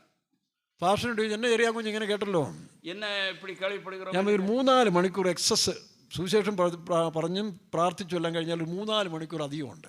3-4 മണി നേരം ഇതെല്ലാം ചെയ്ത പുറപ്പാട് മീതം ഇരിക്കുന്നത്. ഈ 4 മണിക്കൂർ ഒന്നുകിൽ ആരുടെയും കുറ്റം പറയാൻ നടക്കണം, അല്ലെങ്കിൽ വേറെ എന്തെങ്കിലും വാജ് പിടിക്കാൻ. ആ സമയം ഞാൻ ഇതൊക്കെ ചെയ്യാമെന്ന് പറഞ്ഞു. മറ്റുള്ളവരുടെ കുറകളെ ചൊല്ലി നടക്കുന്ന അന്ന നേരത്തിൽ ഇത് ചെയ്യുക. അത് നല്ല കാര്യമോ, ചെയ്തോളാൻ പറഞ്ഞു. അത് നല്ല കാര്യം ചെയ്യുക. അതുകൊണ്ട് മെനക്കെട്ട് നടന്ന ഏഷണിയും ദോഷം പറയുന്നതിന് മുമ്പേ നാം നേരത്തെ അങ്ങനെ നേരത്തെ വീണാക്കാതെ കിട്ടുന്ന സമയം എന്തെങ്കിലുമൊക്കെ കുടിച്ചു പോയി അത് പ്രതിഫലം തരും. ഇതൊന്നും സുവിശേഷത്തിന് വിരോധമൊന്നുമല്ല. പണ്ട് ഞാനൊരു ഫെയ്ത്തോ ചെല്ലുമ്പോൾ ഒരു ഉപദേശി കായ്ച്ചിരുന്ന മരങ്ങളെല്ലാം വെട്ടിക്കളഞ്ഞു. ഞാൻ ചെയ്തെന്തിനാ? ഇവിടെ ടൈൽസ് ഇടണം, ഫ്ലോറിംഗ് ടൈൽസ് ഇടണം. ഞാൻ പറഞ്ഞു, മരത്തെ വെട്ടിയാൽ ദൈവം നിന്നെ വിട്ടു എന്ന് പറഞ്ഞു. വേദപുസ്തകമുണ്ട്, ഫലം കായ്ക്കുന്ന മരത്തെ വെട്ടരുത്. തന്നെ ഈ മരങ്ങളെല്ലാം നിന്ന് പുല്ലുമൊക്കെ നിന്ന് ആ പുൽത്തകിടിനേക്കാൾ നല്ലതാണോ ഈ ടൈൽസ്? നാട്ടിലെ ഫെയ്ത്തോമിന്റെ എല്ലാം പറമ്പ് മുഴുവൻ ടൈൽസ് ഇട്ട് ഇരിക്കപ്പുറത്ത് ഇല്ലാതായി, വെയിലടിച്ചിട്ട് റിഫ്ലക്ട് ചെയ്തിട്ട് അതിനകത്ത് ഇരിക്കാൻ വയ്യ. ടൈൽസ് പോട്ട ഇടങ്ങളിലെ മനുഷ്യന് കുടിയിരിക്ക മുടിയല്ലേ. പിന്നീട് അപ്പുറത്തെ ഫാൻ ഇപ്പുറത്തെ ഫാൻ അടിക്കൂടെ ഫാൻ എന്ന് വേണ്ട എൻ്റെ പൊന്നെ, എല്ലാ ഇടങ്ങളിലും ഫാൻ ഓരോ കണ്ടുപിടിച്ചതാ അവർ കണ്ടുപിടിക്കുന്നത്. ശരി, ഞാനതെല്ലാം നിർത്തിയതാ, ഇനി അതൊന്നും പറയുന്നില്ല. അതുകൊണ്ട് എന്ത് ചെയ്യണം? ജ്ഞാനം സമ്പാദിച്ചോണം കേട്ടോ. നിങ്ങൾ ജ്ഞാനത്തെ സമ്പാദിക്കുക. ജ്ഞാനം ഉള്ളിടത്ത് എവിടെയും പിഴയ്ക്കാം. ജ്ഞാനം ഇരുന്നാൽ എങ്ങേയും പിഴയ്ക്കലാം. ഈ തിരുക്കുറൾ പറഞ്ഞ പോലെ യൂട്യൂബിൽ അല്ലല്ലേ, തിരുക്കുറൾ സുനവണമായി അത് എന്താ കാലത്ത് എല്ലാ കാലത്തിലും എല്ലാ കാലങ്ങളിലും നമ്മളെ പ്രൊട്ടക്ട് ചെയ്യുന്ന അത് നമ്മളെ പാതുകാക്കും ആരൻ കോട്ടയാണ്. അത് ഒരു കോട്ടയായിരിക്കും. അത് നിങ്ങൾ സദൃശവാക്കൊണ്ട് വായിരേ, അത് നീതിമൊഴിയിലെ വാസിയങ്ങൾ. അതിനകത്തോണ്ട് ഈ ജ്ഞാനത്തിന്റെ കാര്യങ്ങളല്ല. അങ്ങേ ജ്ഞാനത്തിലൂടെ പിള്ളേരെ അതെല്ലാം പഠിപ്പിക്കേ, അത് പിള്ളേർ കற்றுകൊടുക്കുക. അങ്ങനെ അവർ ജ്ഞാനികളുടെ ഒരു ഗ്രൂപ്പായിട്ട് മാറട്ടെ. അവർ ജ്ഞാനികളുടെ കുഴുവായി മാറും. ഇത് മറ്റു സമൂഹങ്ങളും ചെയ്യും. മറ്റു സമൂഹങ്ങളും BJP-ക്കാരും കമ്മ്യൂണിസ്റ്റുകാരും ഈ തോന്നിവാസം എല്ലാം വിളിച്ച് സമൂഹത്തെ വിഷമലിനമാക്കാതെ നിങ്ങൾ കോൺഗ്രസ്സുകാരും നല്ല കാര്യങ്ങൾ പറയും. ഇപ്പൊ സതീശൻ പ്രസംഗിക്കാൻ തുടങ്ങിയിട്ടുണ്ട്, സുവിശേഷം പ്രസംഗിക്കാൻ തുടങ്ങിയിട്ടുണ്ട്, രാഹുൽ ഈശ്വരൻ സുവിശേഷം പ്രസംഗിക്കുന്നു. ബാക്കിയുള്ളവരും തുടങ്ങേ, എല്ലാവരും യേശുവിനെ പ്രസംഗിക്കേ. യേശു ദൈവത്തിന്റെ ജ്ഞാനം, യേശു ദൈവത്തിന്റെ ശക്തി, എല്ലാ നാമത്തിനും മേലായ നാമം, സകല മുഴങ്കാലും, എല്ലാ മുഴങ്കാലുകളും. അത് മാതാമൃതാനന്ദമയല്ല, മമത ബംഗാളിലെ മമതാ ബാനർജി മാത്രമല്ല, മമതാ ബാനർജി മാത്രമല്ല, സകല നേതാക്കന്മാരും യേശുവിനെ ഏറ്റുപറയുന്ന ഒരു കാലം വരും. എല്ലാ തലവറുകളും യേശു അറിയിക്കപ്പെടും. സകല അന്ധവിശ്വാസങ്ങളും തകർക്കപ്പെടുന്ന ഒരു കാലം വരും. എല്ലാ അന്ധവിശ്വാസികളും ഏക വിശ്വാസി യേശു കർത്താവ് ഏറ്റുപറയുന്ന നാളം വരും. യേശുവേ എന്ന് എല്ലാവരും ചൊല്ലുക. എല്ലാ നാമത്തിനും മേലായ നാമം, എല്ലാ നാമത്തിനും മേലായ നാമം, എല്ലാ നാമത്തിനും മേലായ നാമം, എല്ലാ നാമത്തിനും മേലായ യേശു കർത്താവ്. യേശുവേ എല്ലാ നാമത്തിനും മേലായ നാമം, ഭക്തജനം എല്ലാ നാമത്തിനും മേലായ നാമം, ഭക്തജനം വാഴ്ത്തും നാമം, എല്ലാ മുഴങ്കാലും മടങ്ങിടും തിരുമുമ്പിൽ വല്ലഭത്വമുള്ള നാമം. എല്ലാ മുഴങ്കാലും മടങ്ങിടും വല്ലഭത്വമുള്ള നാമം. ശ്രീയേശുനാമം അതിശയനാമം ഏഴയെനിക്കിമ്പനാമം. ശ്രീയേശുനാമം അതിശയനാമം ഏഴയെനിക്കിമ്പനാമം. ഹല്ലേലൂയ. പ്രാർത്ഥിക്കുക.